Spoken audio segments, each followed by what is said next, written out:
जय हिंद आप सभी को। क्या हाल चाल हैं आपके? थोड़े लंबे समय के बाद मिल रहे हैं, बट आई होप आप सब ठीक है और पढ़ाई लिखाई बढ़िया चल रही है। आई नो थोड़ा टाइम लग गया, बट जो कंटेंट है उसको देख करके आपको लगेगा कि ये पे ऑफ करेगा। ठीक है, क्योंकि ये चैप्टर ऐसा रहा है मिनरल्स वाला। मिनरल्स और रॉक्स मैंने दोनों चैप्टर एक साथ ले लिए हैं, जिसने इस साल बहुत परेशान किया और ऐसे ऐसे क्वेश्चंस पूछे हैं कि लोग परेशान रह गए। ठीक है, और आप लोगों के भी कंप्लेन थे कि सर आपने वन शॉट में सारी चीज़ें कराई हैं बट मिनरल्स उतने डिटेल में नहीं कराया। इस क्लास के बाद जो भी आपकी दिक्कतें हैं और जितने आपकी शिकायतें हैं, कहीं भी मिनरल्स पढ़े हो, एक बार इसको पढ़ लेना और देखना कि कितना दम है इस कंटेंट में। ठीक है, इसमें कितना एफर्ट लगा है मैं तुम्हें बता नहीं सकता, है ना। और देखो, रेगुलर वीडियो ले आना मेरे लिए अभी पॉसिबल है ही नहीं, सच बताऊं तो। बहुत लोगों का वो रहता है, कहते हैं कि सर आप रेगुलर ले आओ, तो अभी फिलहाल के लिए रेगुलर ले आना मेरे लिए बहुत मुश्किल है। इसलिए क्योंकि देखो, मैं 9 to 5 9 to 6 मेरे पास बिल्कुल भी टाइम नहीं है। ठीक है, और उसके बाद जो भी मेरा अपना समय है ना वो सब मैं इस पे ले करके लगाता हूँ। ठीक है, अभी कल रात में तकरीबन 3 साढ़े 3 बजे सोया, 8 बजे उठा हूँ। अभी तुम सोच लो 5 बजे के बाद बैठा हूँ और तुम्हारा ही काम कर रहा हूँ। इसमें एफर्ट लगता है, मैं ऐसा नहीं है कुछ भी आकर के तुम्हें पढ़ा के जा रहा हूँ। तुम्हारे प्रीवियस ईयर क्वेश्चंस सारे पढ़ना, एक एक एग्जाम्स के क्वेश्चंस एनालिसिस करना, उसके बाद सारे एनसीईआरटी देखना 6 से लेकर 12 तक में, जो तुम्हारे चैप्टर से रेलिवेंट चीज़ें हैं, तुम्हारा लूसेंट देखना, उसके अलावा कुछ और रेफरेंसेस देखना जो मार्केट में चल रहे हैं अभी, क्या पूछा जा रहा है क्या नहीं पूछा जा रहा, क्या पूछा जा सकता है, वो सारी चीज़ें सोचना है कि नहीं। क्योंकि जैसे कई सारे टॉपिक्स हैं जो इस साल आए हैं, पहले नहीं आते थे, कैसे पता चलेगा। ठीक है, अब तुम एग्जाम हॉल में जाओ और वहां तो नहीं कह सकते कि सर ये तो पहले आता ही नहीं था। तो कुछ चीजें सोचकर चलनी पड़ती है, इसलिए थोड़ा लेवल भी उठा करके लेकर चल रहा हूँ कि कितना भी लेवल उठ जाए एग्जाम का, वो तुम्हें क्रॉस नहीं कर सकता। तुम इत्मीनान से घबराने की कोई जरूरत नहीं है, आराम से जा करके कितना भी कठिन पेपर आ जाए तुम कर सकते हो। चाहे तुम इस साल दो, चाहे तुम अगले साल दो, चाहे उसके अगले साल दो, 2 4 5 साल तक कहीं से भी कोई पूछ ले, कोई दिक्कत नहीं होने वाली है। ऐसा कंटेंट है। कुछ दिक्कतें सबकी होती हैं, आई होप आप सब समझेंगे। और अभी फिलहाल स्टार्ट करते हैं मिनरल्स और रॉक्स की क्लास। ठीक है, और उसके बाद भी इधर मैंने बोला था कि 20 से 27 के बीच में मुझे थोड़ा सा घर जाना है, क्योंकि घर में कुछ फंक्शंस वगैरह हैं, तो उधर भी मेरा बिजी ही शेड्यूल रहेगा। बट फिर भी मैं लेकर के जाऊंगा सब कुछ, ताकि मैं आपको कंटेंट दूं जैसे भी पॉसिबल हो सकता है। क्योंकि मैंने कमिटमेंट कर दिया है तो मैं पूरा करूंगा, भले ही टाइम लगे, जैसे भी हो आई विल डू। बस थोड़ा रिक्वेस्ट है कि आप भी मैनेज करिए, है ना। स्टार्ट करते हैं और क्लास देखते थे, मजा आने वाला है इस क्लास में। मिनरल्स पढ़ते हैं सबसे पहले, मिनरल्स और फिर रॉक्स देखेंगे। ठीक है, तो मिनरल्स में बेसिकली हम क्या क्या पढ़ने वाले हैं? सबसे पहले तो मिनरल, मिनरल में मिनरल ही पढ़ेंगे। उसके बाद उसके फिजिकल प्रॉपर्टीज, भौतिक गुण पढ़ेंगे, उनका वर्गीकरण देखेंगे, ओर्स क्या होते हैं, इंपॉर्टेंट ओर्स कौन कौन से हैं वो भी देखेंगे। अभी हाल में देखो, ये सब वो टाइप है ना जिससे क्वेश्चंस पूछे जा रहे हैं। जैसे एक तो क्वेश्चन ये भी पूछा जाता है कि बताओ हाल में कौन कौन से मिनरल साइट्स हैं जो मिले हैं, अभी हाल में कहाँ कहाँ पे मिले हैं, कौन टॉप प्रोड्यूसर है वो बताइए। ठीक है, स्टेट वाइज या दुनिया में कौन सबसे ज्यादा प्रोड्यूस कर रहा है वो बताइए। और अभी हाल में कहाँ कहाँ क्या मिला। उसके अलावा दो बड़े न्यूज में भी चल रहे हैं, रेयर अर्थ एलिमेंट्स और क्रिटिकल मिनरल्स। हालांकि इससे कभी क्वेश्चन नहीं पूछे गए, पहले ये न्यूज में भी नहीं था, आजकल खूब न्यूज में है। ये जो अखबार पढ़ते हैं, जो रेगुलर न्यूज देखते हैं, अच्छे न्यूज मीडिया वाले, ये आज तक जीटीवी नहीं, कुछ अच्छे न्यूज जो देखते हैं, अंग्रेजी अखबार पढ़ते हैं, तो आपको पता होगा। और सरकारें भी इस पे काफी सारे चीजें ले आ रही हैं। ठीक है, तो हम इसको भी एक ब्रीफ में देख करके चलेंगे। स्टार्ट करते हैं और क्लास में बिल्कुल बेसिक से एडवांस तक चलेंगे, बस बने रहिए। मिनरल्स की बात करें तो तुम्हें एक बात मैंने बताया था पहले दिन कि भाई, जब मैं अर्थ के 3 लेयर्स बता रहा था केमिकल बेसिस पर, कि 3 लेयर होते हैं, एक तो क्रस्ट होता है, मेंटल होता है, कोर होता है। क्रस्ट का 98% जो हिस्सा होता है, मैंने बताया था कि पूरा का पूरा कई सारे एलिमेंट से मिलकर बना होता है। जो 98% क्रस्ट है ना, वो सिर्फ इन 8 एलिमेंट से मिलकर बना है। जिसको याद रखने का तरीका मैंने बताया था, इसको कैसे याद रखोगे, OCl ICS। ठीक है, OCl ICS और बाद में PM। ठीक है, तो OCl ICS PM। O से ऑक्सीजन, C से सिलिकॉन, L से एल्यूमिनियम, I से आयरन, C से कैल्शियम, S से सोडियम, P से पोटेशियम, M से मैग्नीशियम। तो ये जो 8 एलिमेंट्स आपको दिख रहे हैं, ये सारे वैसे हैं जिन्होंने पूरे क्रस्ट को बना रखा है। यहीं से क्वेश्चन आ चुका है ऑलरेडी कई बार, यहाँ से सिर्फ ऑक्सीजन के बारे में और सिलिकॉन के बारे में क्वेश्चन पूछ चुका है। दूसरा लाइन देखो, यहाँ से भी क्वेश्चन अभी पूछा जा चुका है। मोस्ट, इसी में कह रहा हूँ कि बहुत एफर्ट लगता है, बहुत कुछ लगता है, ठीक है ना मेरे भाई, मेरे दोस्त, ठीक है। मैं चाह रहा हूँ कि तुम्हें बेस्ट आउट ऑफ बेस्ट लिया कर दो, हर चीज कोशिश कर रहा हूँ। सो प्लीज थोड़ा सा आप भी वो करो, और बाकी अच्छी चीजें आपको मिलती रहेंगी। देखो, most common minerals in crust, crust में सबसे कॉमन मिनरल कौन सा है, एलिमेंट नहीं है, अगर सिर्फ शब्द चेंज कर दे और मिनरल पूछ दे नहीं, पूछ चुका है, तो वो है फेल्डस्पार और दूसरा है क्वार्ज। ये दोनों सबसे ज्यादा मिलते हैं, ठीक है। और उसके अलावा अगर हम बात करें तो क्रस्ट में सबसे ज्यादा सिलिकेट बेस मिनरल्स मिलते हैं। क्या होते हैं मिनरल्स, अभी हम देखेंगे, बस इतना थोड़ी देर के लिए याद रखो। अब देखो मिनरल्स होते क्या है, देखो minerals naturally occurring inorganic solid है। अब क्या है सर, ये ऐसे सॉलिड हैं, ऐसे पदार्थ हैं जो नेचुरली रह रहे हैं पृथ्वी पर। पृथ्वी पर भी कहाँ, क्रस्ट में, किसी ने इसको बनाया नहीं है, ध्यान रखना है, नेचुरली। ये तुम्हें अगर स्टेटमेंट बेस्ड क्वेश्चन सब आने शुरू हो गए ना, उसमें चाहे ना तो फ्रेम करके, जैसे सीडीएस वगैरह में, नेचुरली ना करके आर्टिफिशियली या कुछ ऐसे चेंज करके लिख सकता है। तो ये ध्यान रखना है कि नेचुरली अकरिंग जितने होते हैं वो मिनरल से, पहली बात। दूसरा, ये इनऑर्गेनिक सॉलिड है। इनऑर्गेनिक क्यों है सर, इनऑर्गेनिक इसलिए है क्योंकि ये किसी लिविंग बींग से नहीं मिलते हैं। बताया था ना कि ऑर्गेनिक वो होता है जो किसी लिविंग बींग से, किसी जिंदा जीव जंतु से या जो भी जीवित चीज है उससे मिल रहा, तो ऑर्गेनिक कहते हैं। पहला उसका क्राइटेरिया होता है। दूसरा ये होता है कि या तो उसमें कार्बन और हाइड्रोजन से मिलकर के बनाओ तो भी वो ऑर्गेनिक, लेकिन इसमें वो दोनों क्राइटेरिया नहीं होता, इसलिए इनऑर्गेनिक होता है। और सॉलिड होता है तो सॉलिड कह देते हैं। इसमें जो केमिकल कॉम्पोजिशन होता है ना, जो केमिकल कॉम्पोजिशन वो फिक्स होता है, डिफिनिट होता है, ठीक है। और फिजिकल कैरेक्टर भी इसका फिक्स होता है, जैसा है वैसा का वैसा ही रहेगा, ठीक है। और क्रिस्टल स्ट्रक्चर में दिखता है, क्रिस्टल जैसा दिखता है, ये भी ध्यान रखना है। अब आगे हम बात करें तो मिनरल्स जो है इसको हम बिल्डिंग ब्लॉक कहते हैं। क्यों, क्योंकि इसी से मिलकर के सारे चट्टान बनते हैं और पृथ्वी का जो क्रस्ट है और ऊपर की जो चीजें हैं वो सारी की सारी बनती हैं। इसके कुछ कैरेक्टरिस्टिक है, गुण है, जैसे कि एक तो सॉलिड होता है, नेचुरली अकर करता है, इनऑर्गेनिक होता है, और हिंदी में भी देख लो, ठोस प्रकृति का, कार्बनिक, और डेफिनिट कंपोजिशन है, मतलब इसका जो बनावट है वो फिक्स है, निश्चित संगठन है, ठीक है। क्रिस्टलाइन स्ट्रक्चर होता है, क्रिस्टल जैसा होता है, दानेदार, ठीक है, जैसा आप देखते हो ना दाना या पत्थर जो दिखते हो आप। और इसका जो फिजिकल प्रॉपर्टी होता है ये यूनिक होता है, कई सारी चीजें होती है इसमें, ठीक है। अब फिजिकल प्रॉपर्टी क्या क्या होती है देखो, जैसे हार्डनेस, हार्ड होता है, मुलायम भी होता है, कई सारी चीजें। जैसे हार्ड में देखो, डायमंड एक मिनरल है, वो हार्ड होता है। एक टाल के नाम का मिनरल है, वो सॉफ्ट होता है। अभी हम देखेंगे इस हार्डनेस को मापने का एक यूनिट होता है, ठीक है, जिसको मोस स्केल कहते हैं। क्या कहते हैं, मोस स्केल कह देते हैं। अब इस मोस स्केल का जो लिमिट होता है 1 से लेकर के 10 होता है। 1 कौन होगा, जो सॉफ्ट होगा, 10 पर जो होगा वो सबसे हार्ड होगा। तो ये तुम्हारे एनसीईआरटी का सीक्वेंस है, ध्यान रखना है। सबसे हार्ड जो है वो डायमंड है, ये ध्यान रखना है, जिसका टाल के स्कोर कितना है, वो है 10।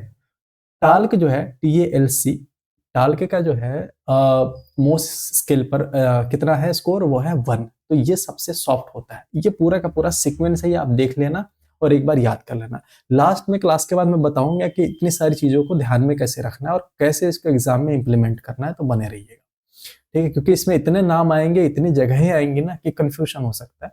तो मैं आपको लास्ट में बताऊंगा इसको कैसे मैनेज करना है, देखते जाओ अभी। और देखते हैं, हार्डनेस हमने देख लिया कि हार्डनेस में क्या होता है। कलर, तो कलर की बात करें तो भाई मिनरल्स के अलग अलग कलर्स हो सकते हैं, जैसे क्वार्ज के अलग अलग कलर्स दिखाई देते हैं। उदाहरण के तौर पर यहाँ देखो, कलर की बात करें तो कुछ ऐसे मिनरल्स होते हैं जिन जो अपने स्ट्रक्चर के वजह से, जिस चीज के मिलकर के वो बने हुए हैं उसके कारण उसका कलर दिखता है। जैसे मेलासाइट, एजुराइट, चाल्कोपाइरेट, ये सब है, इनके नेचुरल कलर दिखते हैं। कुछ ऐसे हैं मिनरल जिनके साथ इम्प्योरिटी होती है, कुछ गंदगी लगी थी। जैसे तुम्हें पता है कि जितने मिनरल्स हो कहाँ है, पृथ्वी पर है, ऊपर है। तो ऊपर है यानी तुम्हारे घर में तो बैठे नहीं है, ठीक है, वो मिट्टी में कहीं ना कहीं अंदर धसे हुए हैं, पानी में धसे हुए हैं, समंदर के नीचे कहीं ना कहीं पर है। तो वहां पर उनके साथ साथ इम्प्योरिटी भी होगी, अशुद्धता भी होगी। तो कई सारे ऐसे हैं जो अशुद्धता के कारण अलग अलग रंग में दिखते हैं। जैसे क्वार्ज नाम का एक मिनरल है, वो कई बार सफेद भी दिखता है, कई बार ग्रीन भी दिखता है, कई बार लाल भी दिखता है, कई बार पीला भी दिखता है, ठीक है। क्यों, क्योंकि इम्पेरिटी के कारण। ये तुम्हारी एनसीईआरटी की लाइन है, जो नीले कलर से मैंने अलग से लिखी है ना, तुम्हारे एनसीईआरटी की लाइन है, इनको तो गलती से मिस भी मत करना भाई। यहीं से क्वेश्चन आ जाते हैं, फिर तुम ऐसे मुंह खोल के बैठ जाते हो कि सर ये तो आउट ऑफ सिलेबस चला गया, पता नहीं क्या था। शॉर्टकट पढ़ते रह जाओगे बेटा, अब नहीं होने वाले सवाल शॉर्टकट से, पहले बता देता हूँ मैं। जहां भी पढ़ रहे हो डिटेल में पढ़ो, हर चीज डिटेल में पढ़ो, क्योंकि एग्जाम तुम्हारा अब शिफ्ट हो रहा है, शॉर्टकट कट का दौर चला गया है। अचानक से एक दिन शिफ्ट होगा, सारे के सारे बाहर हो जाओगे, ठीक है। तो अभी समय है, मेहनत कर लो, दबा के मेहनत कर लो, क्योंकि आने वाले समय में और कठिन होने वाला है पेपर। देखो, अब तीसरा जो कैरेक्टरिस्टिक होता है वो होता है स्ट्रिक। स्ट्रिक का मतलब क्या होता है कि पाउडर का रंग, जैसे मिनरल को तुम घिसोगे, किसी पत्थर को घिसते हो तो क्या होता है, पाउडर जैसे बन जाता है। तो कई सारे मिनरल है, उनके पाउडर का रंग अलग अलग होता है। जैसे हीमेटाइट एक है, उसका जो रंग होता है वो लाल कलर का होता है। उसके अलावा देखो, कुछ ऐसे जैसे मेलासाइट है, वो देखने में ऐसे ग्रीन कलर का होता है, लेकिन जब उसको पाउडर बनाओ तो ग्रीन ही रहता है। एक ऐसा है फ्लोराइट, जो दिखने में कैसा है, वो है पर्पल या ग्रीन, दो कलर का दिखता है, लेकिन जब इसका पाउडर बनाओ तो सफेद कलर का पाउडर बन जाता है। ठीक है, तो ये सारे याद रखने हैं, ये जो बातें मैं बता रहा हूँ एग्जाम्पल हो तो ध्यान पे रखें। इसके अलावा ये उतना इंपॉर्टेंट नहीं है। जैसे लस्टर, कुछ ऐसे होते हैं जो चमकते हैं, ठीक है, जो चमकते हैं, जैसे गोल्ड हो गया, क्वार्ज हो गया, ठीक है। उसके अलावा अगर हम बात करते हैं तो क्लीवेज, क्लीवेज क्या होता है कि भाई इसमें ना स्मूथ प्लेन्स बन सकते हैं, टूट सकता है, समानांतर सतह में टूट सकता है, ठीक है। जब कटेगा या टूटेगा तो उसमें चिकना सरफेस, चिकना सतह बन जाता है, ठीक है। तो आप देख सकते हैं, जैसे माइका का, जो माइका देखे होंगे उनको पता होगा। एक होता है फ्रैक्चर। फ्रैक्चर में क्या है कि जब तुम पत्थर को तोड़ोगे, क्या फिक्स शेप में टूटेगा, क्या नहीं, वो अजीब से इरेगुलर शेप में, अनियमित रूप में टूटता है, तो उसको हम फ्रैक्चर कह देते हैं। जैसे क्वार्ज देख लो, कॉन्क्वाइडल फ्रैक्चर कहलाता है, इंपॉर्टेंट नहीं है। डेंसिटी अलग अलग होती है, ठीक है। डेंसिटी क्या होता है, मास पर यूनिट वॉल्यूम। अब गोल्ड का जो होता है वो काफी डेंस होता है, कई सारे का कम होता है। क्रिस्टल फॉर्म में होता है, ये हम ऑलरेडी देख चुके हैं। मैग्नेटिज्म, कई सारे ऐसे हैं जो मैग्नेट, चुंबकत्व प्रभाव भी दिखाते हैं, ठीक है। स्पेसिफिक ग्रेविटी क्या होता है, देखो स्पेसिफिक ग्रेविटी वो होता है जिसे, जो ऑब्जेक्ट तुम्हें मिला है उसका वजन, और जितना वो वॉल्यूम कवर कर रहा होगा, जितना वो आयतन ले रहा होगा, उतना आयतन में पानी रख दें तो उस पानी का जितना वजन होगा उससे तुलना कर दो तो स्पेसिफिक ग्रेविटी कहलाता है। समझ आ गई बात, बस जिसको विशिष्ट गुरुत्व कह देते हैं। ज्यादा डिटेल में नहीं जानना, बस थोड़ा बहुत जानते चलो। टेनेसिटी, टेनेसिटी का मतलब होता है कड़खरता, ठीक है। जैसे कि कोई टूटने से कितना रेजिस्ट कर सकता है या मुड़ने से कितना रेजिस्ट कर सकता है। जैसे रबड़ को तुम मोड़ सकते हो, लेकिन अगर मैं टेबल दे दूं या चेयर दे दूं, कह दो इसको मोड़ दो, मोड़ पाओगे, नहीं मोड़ पाओगे। तो उसको, वो जो चीज है, कोई भी सबस्टेंस, वो अपने आप को टूटने से या मोड़ने से जितना रोक सकती है, उस गुण को टेनेसिटी कह देते हैं। तो ये सारे गुण मिनरल्स पे हम देखते हैं, ठीक है। ये सारी बातें भी मैंने आपको साथ साथ बता दी। अब आगे बढ़ते हैं। अब आ जाते हैं क्लासिफिकेशन।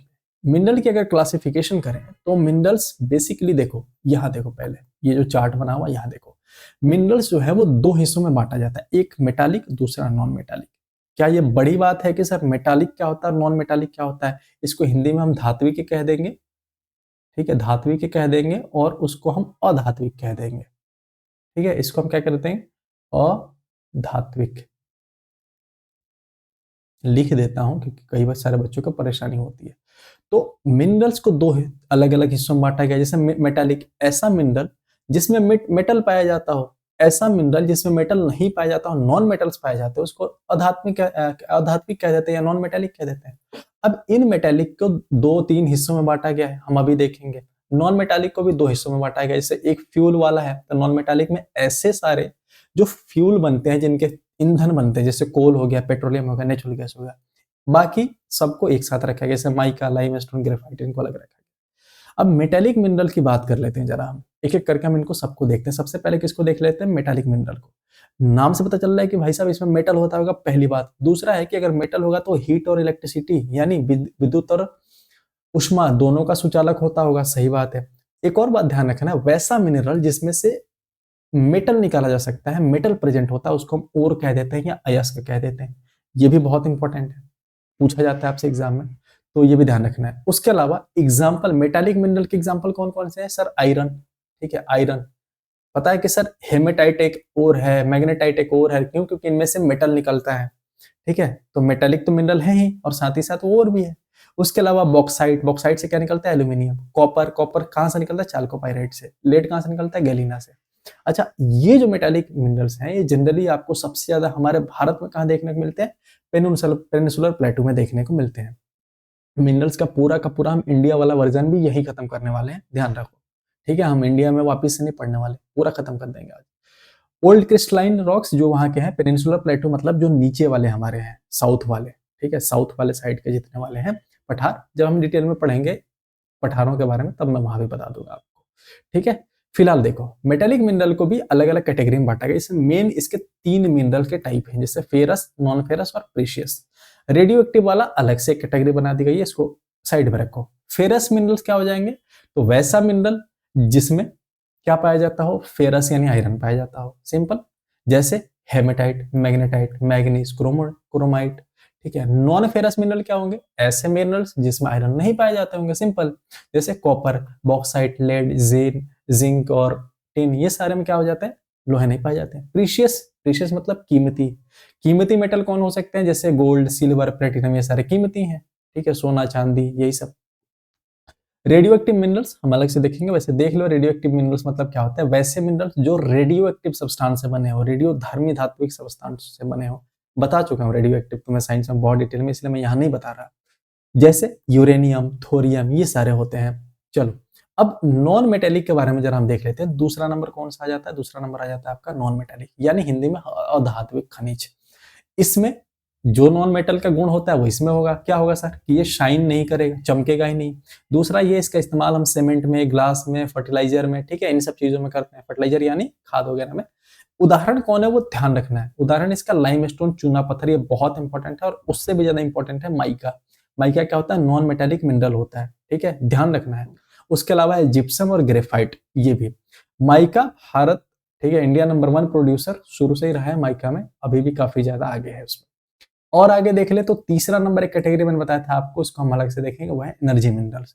तो एनर्जी मिनरल्स वैसे खनिज हैं जो क्या देते होंगे, ऊर्जा, ऊर्जा देते होंगे, ऊर्जा के स्रोत होंगे। कौन कौन सा है, जैसे कोयला हो गया, पेट्रोलियम हो गया, नेचुरल गैस हो गया, यूरेनियम होगा। कोयला के बारे में खास बात है कि तकरीबन भारत में जितना कोयला पाया जाता है उसका 97% कोयला दामोदर वैली, सोन वैली, महानदी, गोदावरी वैली, इन्हीं जगहों में सबसे ज्यादा पाया जाता है भारत के, ठीक है। और ये टोटल 97% से ज्यादा है। पेट्रोलियम की बात करें तो सबसे ज्यादा असम, गुजरात, मुंबई हाई, कृष्णा गोदावरी, ठीक है, और कावेरी बेसिन, इन जगहों में काफी ज्यादा पाया जाता है। ये जो साइड से लिखा नहीं है, एनसीईआरटी में लिखा है, वो सारी चीजें लिखी गई यहाँ पर। बाकी ये आगे भी लिखा है, डिटेल में लिखा हुआ है, चिंता नहीं करना, सब अलग से पढ़ेंगे हम एक एक करके। नेचुरल गैस, यूरेनियम ही अलग अलग से पढ़ेंगे। अच्छा ये भी पूछ रहे थे, मिनरल्स जो है पृथ्वी पर कहाँ कहाँ पाया जाता है, एक तो क्रस्ट पे, ओशियन में पाया जाता है, और जमीन के नीचे पाया जाता है, ये भी ध्यान रखना आपको। अब देख लेते हैं अयस्क पर, थोड़ा अयस्क के बारे में जान लेते हैं। तो पहले तो मैंने आपको ये बता दिया कि अयस्क क्या होता है, कि वैसे मिनरल्स, अयस्क एक तरीके का मिनरल है, ठीक है। तुमसे अगर कोई बनाने को दे दे ये वेन डायग्राम, तो कैसे बनाओगे ये बताओ। ये है तुम्हारा ओर, और ये है तुम्हारा क्या, मिनरल, ठीक है। तो ये वाला सही होगा वेन डायग्राम, समझ आ गई बात। चलो अब वोर्स को हम क्लासिफाई करें तो metallic, non metallic, energy ores, ferro ores, ये सारे इंपॉर्टेंट नहीं है तो छोड़ सकते हो। इसमें क्या इंपॉर्टेंट होगा, मेटालिक ओर वैसा ओर होगा जिसमें मेटल होगा, नॉन मेटालिक ओर नाम की कोई चीज नहीं होती, जबरदस्ती बनाया गया इसमें, ठीक है। एनर्जी ओर वैसा है जिससे एनर्जी निकलता होगा, फेरो ओर ऐसा है जिसमें आयरन का कंपोनेंट होगा, नॉन फेरो ऐसा जिसमें आयरन नहीं होता होगा। ये बताने की जरूरत नहीं है, इंपॉर्टेंट नहीं है। तो साथ साथ ये भी ध्यान रखो क्या इंपॉर्टेंट है क्या नहीं है, वो मैं बताते चलता हूँ। अभी मैं पीडीएफ दे दूंगा टेलीग्राम ग्रुप में, वहां जाकर के तुम डाउनलोड कर लेना। अब आगे बढ़ते हैं तो कुछ इंपॉर्टेंट यहाँ से भी क्वेश्चन पूछ लिए जाते हैं कि भाई साहब ये बताओ कि फलाना मेटल है और वो कौन कौन सा उसके ओर्स होते हैं। यहाँ से कई बार क्वेश्चन आते हैं, जैसे आयरन के कई सारे ओर हैं, जैसे हेमेटाइट, मैग्नेटाइट, लिमोनाइट, सिडराइट, पूछ लिया जाता है। ये 3 दे करके 3 में से कोई एक दिया रहेगा और बाकी अलग अलग नाम दिए रहेंगे, और पूछा जाएगा इनमें से कौन आयरन का ओर है, तो आप इन चारों में से एक कोई लगा देना। हेमेटाइट सबसे बेस्ट ओर होता है आयरन का। एल्यूमिनियम का सबसे इंपॉर्टेंट है वो है बॉक्साइट, ठीक है, और क्रायोलाइट। वैसे मैंने केमिस्ट्री में भी ये कराया हुआ है, तो यहाँ पर भी मैंने एक बार आपको रिवीजन करा दिया। भारत काफी ज्यादा इसको प्रोड्यूस करता है। कॉपर की बात करें तो उसमें सबसे मेन है वो है चाल्कोपाइराइट, ठीक है, चाल्कोपाइराइट सबसे कॉमन है और सबसे मेन है। लेड की बात करें तो गैलिना, ये इंपॉर्टेंट है, याद रखना है, और है गैलिना, और ये राजस्थान में मेन पाया जाता है। जस्ता या जिंक की बात करें हम तो इसका मेन होता है जिंक ब्लेड या स्फेलेराइट जिसको कह देते हैं, ठीक है। टीन की बात करें तो कैसिटेराइट, मैग्नीज की बात करें तो ये साल उतनी इंपॉर्टेंट नहीं है। क्रोमियम का एक और होता है क्रोमाइट, ठीक है। निकल का पेंटा, ये इंपॉर्टेंट नहीं है। सबसे इंपॉर्टेंट के ऊपर के आयरन, एल्यूमिनियम, कॉपर वाले थे, ठीक है। और ये भी काफी इंपॉर्टेंट है, मरकरी वाला सीने बार, मरकरी का क्या है सीने बार, ठीक है। सिनेबार ओर होता है, इसी से निकाला जाता है मरकरी को। टाइटेनियम का उतना इंपॉर्टेंट नहीं है। मैग्नीशियम का डोलोमाइट इंपॉर्टेंट है, ये ध्यान रखना है। जो मैं स्टार लगा रहा हूँ वो ध्यान रखना है। कैल्शियम की बात करें तो जिप्सम और लाइमस्टोन, ये भी इंपॉर्टेंट है, ये दोनों काफी इंपॉर्टेंट है। सोडियम की बात कर लेते हैं, rock salt, nothing so difficult. Potassium क्या इंपॉर्टेंट नहीं है। पिच ब्लेंड यूरेनियम का होता है, ये इंपॉर्टेंट है। जो स्टार मार्क कर रहा हूँ इसको ध्यान रखना है। थोरियम मोनाजाइट से निकाला जाता है। सिल्वर की बात करें तो अर्जेंटाइट, ये इंपॉर्टेंट है। गोल्ड जो है वो खुद खुद ही कैसा रहता है, अकेले रहता है, तो कोई टेंशन नहीं है, उसको किसी के साथ जुड़ने की जरूरत नहीं है, मिनरल बनने की जरूरत नहीं है। अब देख लो, अब आगे बढ़ते हैं, कुछ मेजर मिनरल बेल्ट्स के बारे में जानते हैं। ठीक है, देखो वैसे तो तुम्हारा एनसीईआरटी कहता है मिनरल बेल्ट का मतलब क्या है। ठीक है, किसी ने बेल्ट पहना हुआ है क्या मिनरल का? नहीं। अब भारत के नक्शे पर तुम्हें मिनरल के बारे में जानना है कि कहाँ पर कौन सा खनिज है, तो उसको दिखाने के लिए हमने दे दिया कि भाई यहाँ से लेकर के यहाँ तक ये खनिज पाया जाता है, यहाँ से लेकर यहाँ तक खनिज पाया जाता है, यहाँ से लेकर यहाँ तक खनिज पाया जाता है। तो इनको जब जोड़ते हैं ना तो हम कहते हैं ये बेल्ट बन गया है। ठीक है, तो वैसे ही तुम्हारे एनसीईआरटी में ऐसे मेनली तो 3 ही डायरेक्टली मेंशन किया गया है जिसमें मैंने टिक लगाया हुआ है, तो और जोड़ लेना, तो ये 5 है। ठीक है, इसके बाहर कहीं से कुछ नहीं पढ़ना है मेरे दोस्त, ये ध्यान रखना है आप लोगों को। तो नॉर्थ ईस्टर्न पेनिनसुलर बेल्ट सबसे पहला है। नॉर्थ ईस्टर्न पेनिनसुलर बेल्ट, यहाँ देखो ये नंबर में क्या है, नॉर्थ ईस्टर्न पेनिनसुलर बेल्ट। ठीक है, हिंदी में क्या कहते हैं, उत्तर पूर्व वाला बेल्ट। तो नॉर्थ ईस्टर्न ए वाला है, ये रहा। ये नहीं सोचना है ये वाला है, नहीं, ये वाला है, ध्यान से देखो। ठीक है, तो ए में इस वाले एरिया में कौन कौन सा आ जाता है, झारखंड, उड़ीसा, छत्तीसगढ़, पश्चिम बंगाल। बताओ ये आता है कि नहीं आता है? ये भी आ जाएगा, ये पश्चिम बंगाल वाला एरिया भी आ जाएगा, कुछ हिस्सा इसका भी आ जाएगा। तो मोटा मोटी ये वाला एरिया आ जाता है। ठीक है, ध्यान रखना पहला ये। अब यहाँ क्या क्या मिलता है सर, आयरन। अभी हम भूमिका बांध रहे हैं, इन सबको हम अकेले अकेले भी देखेंगे, चिंता मत करो, अभी हम देखेंगे। यहाँ क्या क्या मिलता है, आयरन मिलता है, कोल मिलता है, मैग्नीज मिलता है, बॉक्साइट मिलता है, माइका मिलता है, कॉपर मिलता है, क्रोमाइट मिलता है, ये सारी चीजें मिलती है। अब साउथ वेस्टर्न या कर्नाटका गोवा वाला बेल्ट, ये रहा साउथ वेस्टर्न डी नंबर। ठीक है, तो डी नंबर में कौन सा है, ये देखो, ये है डी, ये है डी। तो डी में देखो क्या है, कर्नाटका गोवा केरला तमिलनाडु। कर्नाटका गोवा ये केरला वाला एरिया है और इधर तमिलनाडु वाला एरिया है, तो थोड़ा बहुत इनका एरिया भी आ जाता है। ठीक है, अब यहाँ क्या क्या पाया जाता है सर, आयरन, मैग्नीज, बॉक्साइट। ठीक है, अच्छा इधर साइड में कोयला नहीं पाया जाता, बहुत कम, एक सिर्फ ऐसा एरिया है जिसका नाम है नवेली इग्नाइट, वहां पर कोयला पाया जाता है south western side. Central belt नाम से पता चल रहा है कि सेंटर साइड में होगा, बीच में होगा। कौन कौन सा एरिया आएगा उसमें, छत्तीसगढ़, मध्य प्रदेश, महाराष्ट्र, तेलंगाना। सेंट्रल बेल्ट यहाँ देखो लिखा होगा सेंट्रल बेल्ट बी वाला, तो ये बी वाला है सेंट्रल बेल्ट, ये रहा। अब आ जाते हैं आगे, north western Aravalli belt. North western यानी पश्चिम पश्चिम उत्तर वाला। ठीक है, तो पश्चिम उत्तर अरावली बेल्ट ये रहा, ई वाला। ठीक है, नॉर्थ वेस्टर्न बेल्ट, ई वाला। तो ये देख सकते हो आप कौन कौन सा स्टेट आ जाएगा, राजस्थान, गुजरात वाला और इसके आसपास के क्षेत्र आ जाएंगे। यहाँ क्या क्या मिलता है, कॉपर, जिंक, लेड, लाइमस्टोन, ये सारी चीजें मिलती हैं। अब एक आता है कोस्टल और ऑफशोर रीजन। कोस्टल रीजन मतलब ये वाला रीजन जहां कोस्ट वाला एरिया है, कोस्ट वाले यानी मतलब तटीय क्षेत्र। ठीक है, तो तटीय क्षेत्र में आ जाता है कौन कौन सा, महाराष्ट्र, गोवा, केरला, तमिलनाडु, आंध्र प्रदेश, ये सारी चीजें आ जाती है। अब तटीय क्षेत्र पे क्या क्या मिलता है, पेट्रोलियम वाला, नेचुरल गैस, मोनाजाइट, ये सब चीजें मिलती है। अब जरा हम इनको एक एक करके डील करते हैं डिटेल में। ठीक है, तो सबसे पहला जो हम देखने वाले हैं वो आयरन ओर को डील करेंगे, क्या होता है, क्या मिलता है, कैसे कैसे क्या होता है, सब चीज डिटेल करें। आयरन ओर के बारे में बात करें तो हिंदी में कहते हैं लौहअयस्क। तो आयरन ओर नाम से पता चल रहा है कि ऐसा ओर जिससे हम आयरन निकालते होंगे। कौन कौन से ऐसे ओर हैं सर, तो एक है मैग्नेटाइट, हेमेटाइट, लिमोनाइट, सीडेराइट, ये सब आयरन के ओर है। पहला क्वेश्चन तो यहीं से बनता है, इनमें से कौन आयरन का ओर है, ये पूछा जाता है ऑप्शन देकर के। अच्छा, सबसे ज्यादा भारत में जो इस्तेमाल किया जाता है वो है हेमेटाइट और मैग्नेटाइट, इनमें भी सबसे ज्यादा हेमेटाइट। ठीक है, ये ध्यान रखना है, भारत में दोनों ये कॉमन है, मैग्नेटाइट और हेमेटाइट। सबसे अच्छा क्वालिटी कौन होता है, मैग्नेटाइट का होता है, बेस्ट क्वालिटी का। ठीक है, लेकिन सबसे ज्यादा यूज कौन सा होता है, हेमेटाइट हमारे यहाँ। ठीक है, ये ध्यान रखना। लोहे का इस्तेमाल कहाँ करते हैं बताओ, स्टील के बनाने में या लोहे के कई सारी चीजों में करते हैं। आयरन का इस्तेमाल स्टील प्रोडक्शन में करते हैं, मशीन से रेलवे में करते हैं, शिप बिल्डिंग में करते हैं, उतना इंपॉर्टेंट नहीं है। डिस्ट्रीब्यूशन अगर हम बात कर लें तो देखो मेनली एक तो पेनिनसुला प्लेटो में पाया जाता है, जो भारत का नीचे वाला एरिया है ये वाला, तो इसको हम पेनिनसुला प्लेटो कह देते हैं। ठीक है, हम देखेंगे ये ऊपर से लेकर के नीचे तक सतपुड़ा और विंध्या वाला रेंज देखेंगे, और वो सारी चीजें हम देखेंगे कि उसके नीचे वाला कैसे पेनिनसुला प्लेटो कहलाता है। जब आएगा तब मैं बता दूंगा, अभी फिलहाल इतना ध्यान रखो साउथ वाला एरिया। ठीक है, तो उस एरिया में ये पाया जाता है, वहीं पर क्रिस्टलाइन रॉक पाए जाते हैं पुराने वाले, वहां पर इसका भंडार देखा गया है। उसके बाद बात करें तो ये भी ध्यान रखना है कि 95% जो है आयरन वो सिर्फ इन स्टेट में ही है, उड़ीसा, झारखंड, छत्तीसगढ़, कर्नाटका, गोवा, तेलंगाना, आंध्र प्रदेश और तमिलनाडु, इन्हीं में है। ठीक है, और देखो और कुछ चीजें जानो, जैसे इंडिया जो है दुनिया का सबसे टॉप आयरन प्रोड्यूसर में से एक है, सबसे ज्यादा आयरन उत्पादन करने वाले में से एक है। उड़ीसा भारत में सबसे नंबर 1 है। उड़ीसा में कौन कौन सी जगह है? केउंझर, सुंदरगढ़, मयूरभंज। मयूरभंज पर 3 बार स्टार मार्क करना, ये तुम्हारे एग्जाम में पता नहीं कितनी बार पूछा गया है। यहाँ पर सबसे ज्यादा पाया जाता है। एक झार नाम का जगह है, वो भी है, इसके अलावा और भी है, पर ये तीनों बहुत मेन है। ठीक है, अच्छा, कई बार ना तुमसे ये डायरेक्टली ना पूछ करके पूछ लेता है केउंझर या सुंदरगढ़ या मयूरभंज में ये बताओ कि कौन कौन से माइन वाले स्टेशन है, माइनिंग वाला कहाँ कहाँ होता है। जैसे मयूरभंज में जो माइनिंग से वो कौन कौन से हैं? गुरु महिसनी, सुलाईपेट, ठीक है, बहरामपुर, ठीक है, बादाम पहाड़, ये सारे जो है ये माइनिंग एरिया है। कहाँ पर? मयूरभंज में। वैसे ही केंदुजार में है किरुबुरा, किरेबुरु, और सुंदरगढ़ में है बोनाई।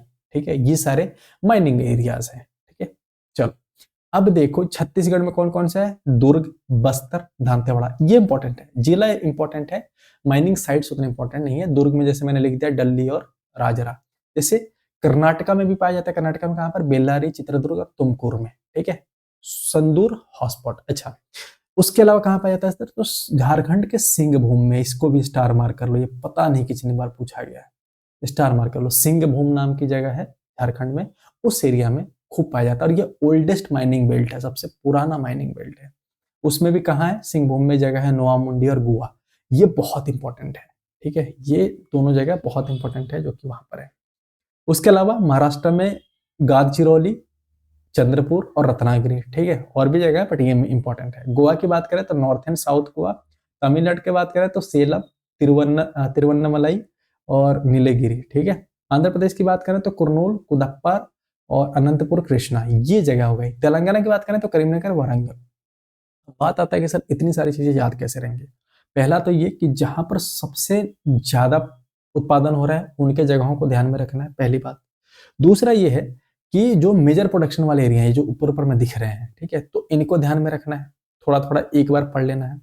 अब जो पुराना वाला है उसको ध्यान में रखना है। ठीक है, पहली चीज। दूसरा ये काम करना है तुम्हें, जैसे मैं इसको खत्म करूं, पहले तो एक बार मेरे साथ सुनते चलो, जैसे मैं खत्म करूं पीडीएफ तुम्हें ग्रुप में मिल जाएगा, वहां से जाना है और पीडीएफ एक बार पूरा गो थ्रू करके देख लेना है। ये काम हो गया। अब उसके बाद इसको थोड़े दिन के लिए छोड़ देना है, फिर 4-5 दिन के बाद एक बार और इसको वापस देख लेना। ठीक है, फिर हफ्ता 10 दिन के बाद कोशिश करना, बस एक बार देख लेना, आधे घंटे लगेंगे ज्यादा से ज्यादा, उसके बाद नहीं। इसको बार बार देखना ही पड़ेगा, उसके अलावा और कोई रास्ता नहीं है। जब एग्जाम आए उससे 3-4 दिन पहले एक बार देख करके जरूर जाना इसको। ठीक है, इसको जरूर जाना, मैं खुद कह रहा हूँ क्योंकि इसको देखना पड़ेगा, ऐसे नहीं होगा ये याद। ना कोई फॉर्मूला तुम्हें याद करा सकता है, ना कोई ट्रिक तुम्हें याद करा सकता है, तुम्हें खुद याद कर सकते हो और हो जाएगा, इतना मुश्किल नहीं है। ठीक है, चलो ये हमने देख लिया कहाँ कहाँ पर डिस्ट्रीब्यूट है, और ये मेन बेल्ट के हिसाब से, जैसे मैंने हमने वहां जगह के हिसाब से बांटा था, और हमने देखा ना कि मिनरल के जैसे बेल्ट होते हैं वैसे आयरन का बेल्ट है, मतलब जो मोटा मोटा एरिया है। जैसे पहला बेल्ट उड़ीसा झारखंड वाला, ये हो गया उड़ीसा झारखंड वाला सबसे बड़ा जो लोहे का बेल्ट है, सबसे बड़ा एरिया है, यहीं पर पाया जाता है। जैसे केउंझर, मयूरभंज, मयूरभंज सिंहभूम वाला एरिया है, यहाँ पर सबसे ज्यादा पाया जाता है। जो डार्क हरे कलर का दिख रहा है, ये हरा कलर वाला कौन सा है? ये आयरन वाला है। दुर्ग, बस्तर और चंद्रपुर वाला एरिया, तो ये है दुर्ग, बस्तर, चंद्रपुर वाला एरिया, हरा वाला, यहाँ पर भी पाया जाता है। तो जो बड़ा क्षेत्र है उसको हम बेल्ट कह देते हैं। ठीक है, और छोटा छोटा हमने देख लिया। तो बेल्ट में भी मैंने आपको दे दिया है, अगर आपसे ऑप्शन में बेल्ट पूछ ले, बेल्ट पकड़ा देना उसको, और अगर आपसे जगह का नाम देकर के पूछ ले तो जगह का नाम पकड़ा देना। भाई पूछ कर देखो तुम क्या पूछना है, हम सब लेके आए, हथियार लेकर जाना सारे। ठीक है, कहीं कोई दिक्कत? ये बेल्लौरी और चित्रदुर्ग वाला ये वाला है, ये देख सकता है बेल्लारी और चित्रदुर्ग, यहाँ पर चित्रदुर्ग, तो ये वाला एरिया हो गया, और गोवा बेलगाम वाला ये वाला एरिया हो गया। ठीक है, बस आगे बढ़ जाते हैं। इसमें से इंपॉर्टेंट फैक्ट्स क्या याद रखना है कि बेस्ट क्वालिटी और कौन होता है? मैग्नेटाइट। सबसे ज्यादा यूज भारत में कौन होता है? हेमेटाइट। भारत में प्रोड्यूसर सबसे बड़ा कौन है? उड़ीसा। वैसे मैंने एक लिस्ट ऑलरेडी लास्ट में बनाया हुआ है जिसमें सबके टॉप प्रोड्यूसर टॉप 3 लिखे हुए हैं, तो चिंता नहीं करना है, सब कुछ लेके आया हूँ। लार्जेस्ट बेल्ट की बात करें उड़ीसा झारखंड में, लार्जेस्ट माइन की बात करें तो बैलाडीला छत्तीसगढ़ में सबसे बड़ा माइन है ये, और सबसे ज्यादा एक्सपोर्ट कहां से होता है? मर्मगांव गोवा से, और पारादीप पारादीप उड़ीसा से। ठीक है, बाकी चीजें इंपॉर्टेंट नहीं है। दुनिया में सबसे बड़े प्रोड्यूसर कौन कौन से हैं? सबसे पहला है ऑस्ट्रेलिया 1 नंबर पर, दूसरा पर है ब्राजील और तीसरा पर है चाइना। याद रखने का तरीका बहुत आसान है, ABC, ऑस्ट्रेलिया, ब्राजील, चाइना। ठीक है, ये बदलते रहते हैं तो वो उतना इंपॉर्टेंट नहीं है, बट इतना तो रहेगा ना कि भाई यहाँ पर पाया जाता है। इंडिया भी भारत दुनिया के 5 में से आता है। जैसे भारत का जो अभी 24-25 में प्रोडक्शन था, इतना था, इंपॉर्टेंट नहीं है। 70% जो था मिनरल्स का टोटल, उसमें सबसे ज्यादा आयरन ही था हमारा। सबसे ज्यादा उत्पादन किसका करते हैं हम? आयरन का। ठीक है, तो आप देख सकते हैं। चलो, अब आ जाते हैं दुनिया में और कहाँ कहाँ पर आयरन है। तो ब्राजील के इस जगह पे, ऑस्ट्रेलिया के इस जगह पे है, चाइना के इस जगह पे, उड़ीसा के इन जगहों पर भी है। बस ये एक बार गो थ्रू कर लेना है, ये इंपॉर्टेंट उतना नहीं है। मैंने ये इसलिए लगा दिया कि देश के बारे में भी जानूं और दुनिया के बारे में भी जानूं। ठीक है, चलो अब आ जाते हैं दूसरे नंबर ओर्स पर, जिसका नाम है मैग्नीज ओर। मैग्नीज ओर की बात करें तो ये एक तरीके का मेटालिक मिनरल है, पहली बात, या ओर है जो भी कह लो, क्योंकि इसमें मेटल है तो और ही हो गया। और इससे क्या करता है, आयरन स्टील की फैक्ट्री में बनाते हैं, इसका काम करते हैं। मेन ये काम आता है स्मेल्टिंग ऑफ आयरन के। स्मेल्टिंग क्या होता है, मैंने आपको बताया था कि जब ओर से मेटल निकालते हैं, इस ओर से मेटल निकालते हैं तो दो मेथड, बेसिक मेथड होते हैं, जैसे स्मेल्टिंग और रोस्टिंग। स्मेल्टिंग रोस्टिंग में मैंने क्या बताया था, रोस्ट कब करते हैं, रोस्ट जैसे देखते हो ना कि कोई रोस्ट करके दे रहा है, उसमें क्या कर देते हैं कि हीट पर, आग पर उसको सेकते हैं, और खुले में सेकते हैं तो हवा भी वहां रहता है। स्मेल्टिंग में क्या करते हैं, उसको भी हीट देते हैं लेकिन उसको बंद करके सेकते हैं, यानी वहां ऑक्सीजन नहीं रहता है। सिंपल। तो स्मेल्टिंग आयरन का भी ऐसे ही जब करते हैं तो हम क्या कर देते हैं, उसमें ये मैग्नीज काफी बढ़िया रोल निभाता है। साथ ही साथ जो फेरो एलॉय बनते हैं, फेरो एलॉय मतलब ऐसे एलॉय, एलॉय मतलब क्या होता है कि कई सारे मेटल और नॉन मेटल मिला करके या मेटल मेटल मिला करके कोई नया एक चीज बना दो, जैसे ब्रॉन्ज, ब्रास हमने देखा था ना, तो उसको हम एलॉय कह देते हैं या मिश्र धातु कह देते हैं। ठीक है, तो अगर कोई मिश्र धातु बना रहे हैं, उसमें अगर आयरन मिला हुआ है तो उसमें भी ये काम आता है, काफी काफी हेल्पफुल होता है। ठीक है, यहाँ पर देख सकते हो, ये क्या कर देता है, उसका स्ट्रेंथ बढ़ा देता है, जैसे मजबूती बढ़ा देगा। ठीक है, और कई कई कई सारी चीजें कर देता है। मेनली ये कहाँ पर है, धारवाड़ सिस्टम में। धारवाड़ सिस्टम कौन सा होता है, जो कर्नाटका और ऊपर वाला एरिया है ना, कर्नाटका और आसपास का क्षेत्र, वो धारवाड़ क्षेत्र कहलाता है। ठीक है, तो वहां पर ये काफी ज्यादा पाया जाता है, ये देख सकते हो, ये है धारवाड़ क्षेत्र। ठीक है, अब देखो डिस्ट्रीब्यूशन इसका देख लेते हैं, टॉप प्रोड्यूसिंग स्टेट्स और बाकी कौन कौन से हैं। सबसे ज्यादा देख लो उड़ीसा में है, लीडिंग स्टेट में से एक है। यहाँ पर भी कौन, देखो जगह कॉमन ही आएंगे, जैसे दिखाऊं, केओंझर, सुंदरगढ़ वहां भी था, यहाँ भी है, कोरापुट, बोलांगीर, केंदुझाड़ा, केलानंदी। ये इंपॉर्टेंट नहीं है सारे नाम, ठीक है, बस थोड़ा ध्यान रखना है कि हमारे उड़ीसा में पाया जाता है। मध्य प्रदेश, मध्य प्रदेश में कौन कौन से, बालाघाट, छिंदवाड़ा और जबलपुर। जो बच्चे वहां के हैं उनके लिए तो आसान ही है, जो नहीं है उनके लिए थोड़ा कठिन है। महाराष्ट्र की बात करें तो नागपुर, भंडारा और गोंदिया, रत्नागिरी यहाँ पर मुख्य तरीके से पाए जाते हैं। सबसे इंपॉर्टेंट है उड़ीसा वाला, क्योंकि वो लीडिंग है। कर्नाटका भी उसके बाद पाया जाता है, कर्नाटका में भी काफी ज्यादा मात्रा में पाया जाता है, इसलिए उड़ीसा और कर्नाटका वाले इंपॉर्टेंट हो जाते हैं। ऐसे करके एलिमिनेट करा जाता है कि भाई किसको ज्यादा हमें प्रायोरिटी देनी है। जैसे कर्नाटका में बेल्लारी वाला वहां भी था, चित्रदुर्ग वाला वहां भी था, शिवमोगा वाला वहां भी था, बेलागवी और नॉर्थ कैनरा वाला रीजन भी इसमें आ जाता है, ये वाला रीजन। ठीक है, ये देख सकते हो आप, मैंने मैप भी लगा दिया। गोवा का भी क्षेत्र है बट वो उतना इंपॉर्टेंट नहीं है, मेन आपको उड़ीसा और कर्नाटका पे ध्यान रखना है, जहां पर डिस्ट्रीब्यूशन काफी ज्यादा है। आगे बढ़े, मध्य प्रदेश, उड़ीसा और महाराष्ट्र मिलकर के 90% मैग्नीज भारत का पूरे पूरा बनाते हैं।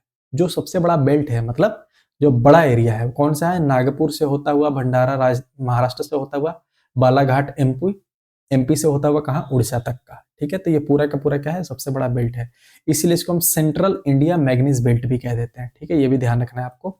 और बालाघाट जो कि एमपी में है, उसको मैग्नीज कैपिटल कहते हैं, क्योंकि वहां पर काफी ज्यादा मात्रा में पाया जाता है। ये एमपी का जो है बेल्ट देख सकते हो कि एमपी में भी कहाँ कहाँ, बालाघाट, छिंदवाड़ा, निमार मांडला और झाबुआ डिस्ट्रिक्ट में सबसे ज्यादा पाया जाता है। ठीक है, चलो चलो आगे बढ़ते हैं। घबराना नहीं है मेरे भाई मेरे दोस्तों, बस एक बार मैं पढ़ा रहा हूँ ताकि तुम्हारे दिमाग में थोड़ा सुन लो, थोड़ा देख लो, तो दोनों चीजें एक साथ जाती है ना, ये साइकोलॉजी है, तो थोड़ा अच्छे से समझ में आता है और चीजें याद रहती हैं काफी लंबे समय तक। ठीक है, इसमें समझने वाली चीजें काफी कम ही होंगी। ठीक है, तो देखो टॉप 3 मैग्नीज प्रोड्यूसिंग कंट्रीज कौन सी है, साउथ अफ्रीका, गैबन, ऑस्ट्रेलिया, इतना इंपॉर्टेंट है, उसके ज्यादा नहीं देख रहा है। बॉक्साइट ओर की बात करें तो बॉक्साइट ओर पे अब हम आ जाते हैं। बॉक्साइट सबसे पहले किसके लिए इंपॉर्टेंट है, एल्यूमिनियम के लिए। और अगर हम बात करें, ये इंपॉर्टेंट नहीं है, ये इंपॉर्टेंट नहीं है, इसमें हाइड्रेटेड एल्यूमिनियम ऑक्साइड होता है, इंपॉर्टेंट नहीं है। ये क्या है कि लेटराइट रॉक्स होते हैं। लेटराइट रॉक्स क्या होते हैं, हम पढ़ेंगे लेटराइट सॉयल या लेटराइट मिट्टी, तो उसमें क्या होता है, ऐसे मिट्टी जो जिससे ईंट या फिर ऐसे टाइट हार्ड होते हैं, ठीक है, तो उन मिट्टी को हम लेटराइट सॉइल कह देते हैं, पथरीले होते हैं। और अगर वो पत्थर में कन्वर्ट हो जाता है, लेटराइट पत्थर कहलाते हैं, ठीक है। तो उनमें बॉक्साइट पाया जाता है, इसीलिए वो पथरीले हो जाते हैं, ये भी ध्यान रखना है आपको। और आगे हम बढ़े तो इसका इस्तेमाल एल्यूमिनियम का कहाँ कहाँ कर देता है, जरा बताओ। एल्यूमिनियम का इस्तेमाल कौन नहीं जाता कि भाई गाड़ियों को बनाने में, एयरक्राफ्ट को बनाने में, तार को बनाने में, इसमें करते हैं। रिफ्रैक्टरी या सिरेमिक इंडस्ट्री में करते हैं, सीमेंट में करते हैं, ठीक है। ये सारे उतने इंपॉर्टेंट नहीं है, इंपॉर्टेंट है ये। डिस्ट्रीब्यूशन भारत में अगर हम बात करें तो उड़ीसा यहाँ भी नंबर 1 है, मेनली पेनिसुलर प्लेटो, नीचे में ही सारे मेन पाए जाते हैं। उड़ीसा में कहाँ कहाँ, कारापुट, कालाहंडी, रायगढ़, सुंदरगढ़, बोलांगीर। सबसे इंपॉर्टेंट उसमें भी कौन है, कालाहंडी और संबलपुर, क्योंकि ये जो दोनों है ये लीडिंग है, इसमें सबसे ज्यादा प्रोडक्शन होता है। कालाहंडी और संबलपुर दोनों में प्लस लिखा हुआ है, ठीक है, सबसे ज्यादा प्रोडक्शन होता है। उसके बाद अगर हम बात करें तो झारखंड के लोहरदगा और गुमला में, गुजरात के जामनगर, भावनगर, जूनागढ़, पोरबंदर में, महाराष्ट्र के कोल्हापुर, रत्नागिरी, पुणे, कोलाबा, थाने, सतावा में। छत्तीसगढ़ की बात कर लें तो सरगुजा, बिलासपुर, अमरकंटक, प्लेटू में। मध्य प्रदेश की बात कर ले तो कटनी, शाहडोल और जबलपुर, बालाघाट में। बाकी उतने इंपॉर्टेंट नहीं है। ये जो नीले कलर से मैं लिख करके लाया हूँ और उसमें भी सबसे ज्यादा उड़ीसा वाला, तो वो इसलिए इंपॉर्टेंट है क्योंकि तुम्हारे एनसीईआरटी में ऑलरेडी मेंशन है, ठीक है। चलो अब आगे बढ़ जाते हैं। इसके बाद बॉक्साइट के बारे में और देख लो। तो बॉक्साइट का बेल्ट हम कहाँ मान सकते हैं, उड़ीसा, झारखंड, पश्चिम बंगाल, प्लेटू वाला, ये वाला एरिया है पूरा, ये पूरा, ठीक है। उड़ीसा, झारखंड, पश्चिम बंगाल वाला एरिया, ये वाला हो गया। और ग्लोबल रैंकिंग की बात करें तो भारत दुनिया के टॉप 5 बॉक्साइट प्रोड्यूसिंग कंट्री में आ जाता है, देशों में आ जाता है। बहुत ज्यादा हम प्रोड्यूस कर देते हैं, ठीक है। और भारत में भी सबसे टॉप कौन है, उड़ीसा, जो कि 50% ज्यादा करता है। ये थोड़े शॉर्ट्स में सारी बातें लिखी गई हैं, आप देख सकते हो। ये क्या है, एल्यूमिनियम एक्सट्रैक्शन करने का एक मेथड होता है, हेरोल्ट मेथड। आपके लिए इंपॉर्टेंट नहीं है इसलिए मैंने यहाँ नहीं लिखा है, ठीक है। बस इतना ध्यान रख लेना, कभी कोई गलती से आ जाए तो बता देना उसको। टॉप 3 कंट्रीज कौन है, ऑस्ट्रेलिया, चाइना और गिनिया, ये बदलते रहते हैं तो उतने इंपॉर्टेंट नहीं है। अब आ जाते हैं कॉपर पे। कॉपर की बात कर लें तो कॉपर के बारे में क्या बताऊं, कॉपर एक मेटल है, कॉपर का परमाणु संख्या 29 होता है, ठीक है। कॉपर की बात करें तो सबसे इंपॉर्टेंट किसके लिए है, काफी ज्यादा ये सुचालक होता है, काफी अच्छा सुचालक होता है, इसलिए इसका इस्तेमाल हम बिजली बनाने में या बिजली के क्षेत्र में काफी ज्यादा करते हैं, इलेक्ट्रिक क्षेत्र में काफी करते हैं। इसका मेन जो अयस्क है या मेन ओर है वो कौन है, चाल्कोपाइराइट है, उसका फॉर्मूला ये होता है, ये भी कई बार पूछा गया है। चाल्कोपाइराइट के अलावा और भी इसके हैं और, जैसे मेलाकाइट, क्यूपराइट। इसके इस्तेमाल मैंने बता दिया आपको कहाँ कहाँ करते हैं, ये जानने की उतनी जरूरत है नहीं। डिस्ट्रीब्यूशन काफी इंपॉर्टेंट है, ये भी मेनली कहाँ, पेनिनसुलर पार्ट में पाया जाता है। मध्य प्रदेश के मालंखंड, मालंखंड कहाँ पर है, बालाघाट में, तो बालाखंड, बालाघाट आपको याद रखना। राजस्थान के खेतड़ी, खेतड़ी बेल्ट में, झुंझुनू में पड़ता है, अलवर बेल्ट में, ठीक है। तो झुंझुनू, अलवर में राजस्थान के कॉपर का काफी ज्यादा पाया जाता है। झारखंड का सिंहभूम, ये काफी इंपॉर्टेंट है सिंहभूम, ठीक है, इसलिए स्टार मार्क है। और इसके अलावा जो पाए जाते हैं वो उतने इंपॉर्टेंट नहीं, यहाँ देख सकते हो आंध्र प्रदेश का भी मैंने यहाँ लिख दिया है कि भाई अग्नि, गुंडेला, गुंटूर डिस्ट्रिक्ट। कर्नाटका के कहाँ पर, चित्रदुर्ग और हासन वाले एरिया में, तमिलनाडु के साउथ आर्कट वाले एरिया में, ठीक है। तो यहाँ पर भी पाए जाते हैं। दुनिया के टॉप 3 जो कॉपर वाले हैं वो कौन है, चिली, पेरू, चाइना, ठीक है। भारत जो है माइनर प्रोड्यूसर है, काफी कम उत्पादन करता है चाइना का, हमें दूसरे से लेना पड़ता है चाइना। कॉपर काफी इंपॉर्टेंट है कॉपर, ये देख सकते हो मैप में, ठीक है। बेस्ट ग्लोबल प्रोड्यूसर चिले हैं, जो मलांज खंड एमपी में था, वो भारत का सबसे बड़ा लार्जेस्ट का कॉपर माइन है। खेतड़ी जो है वो सबसे हिस्टोरिक बेल्ट है, वो खेतड़ी कहाँ पर है, वो है राजस्थान में, यह ध्यान रखना है। ये कॉपर का इस्तेमाल करके हम एलॉय भी बनाते हैं, मिश्र धातु भी बनाते हैं, जैसे ब्रास बनाते हैं। ब्रास में क्या करते हैं, कॉपर के साथ जिंक को मिला देते हैं। ब्रॉन्ज बनाते हैं, ब्रॉन्ज के साथ क्या कर देते हैं हम, कॉपर के साथ टिन को मिला देते हैं, तो ब्रॉन्ज कहलाता है या कांस्य कहलाता है। और भी कई कई सारी चीजें होती है वर्ल्ड में, मैंने बता दिया कि रैंकिंग ये है, ठीक है। चिले, यूएसए, जाम्बिया, ये ध्यान रखना है। अब आ जाते हैं माइका पर। माइका की बात करें तो ग्रुप ऑफ नॉन मेटालिक, ये पहला है जो नॉन मेटालिक, अभी तक हम मेटालिक देख रहे थे।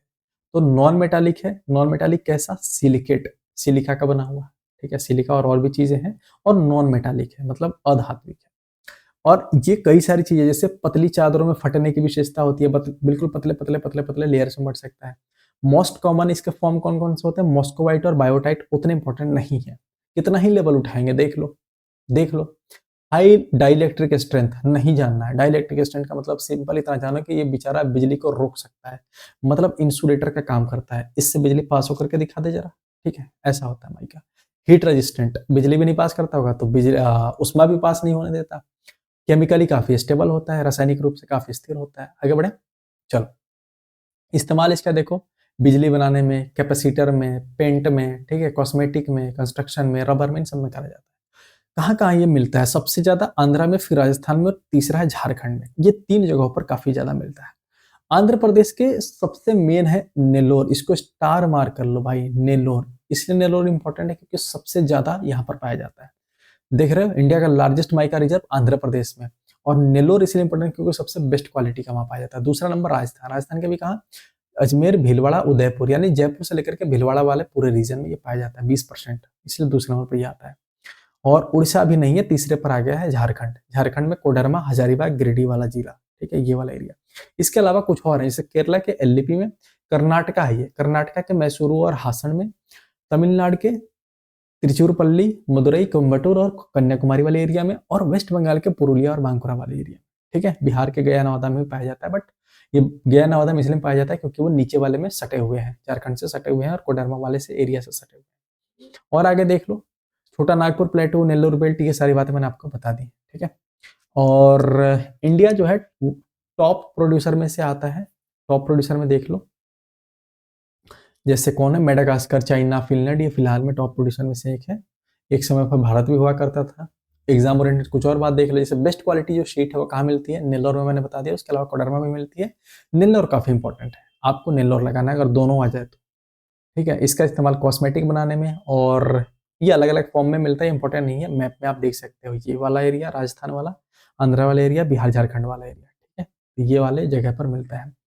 गोल्ड की अगर हम बात कर लें तो प्रीशियस मेटल है, प्रीशियस मतलब कीमती धातु है। दूसरा है नॉन फेरस, ऑब्वियस बात है, नॉन फेरस यानी इसमें थोड़ी लोहा पाया जाता है, लोहा की औकात क्या, जो सोने के साथ मिले। मेलिएबल होता है, मतलब मार करके, पीट करके उसको चादर जैसे बना सकते हैं। डक्टाइल होता है, खींच करके तार जैसा बना सकते हो।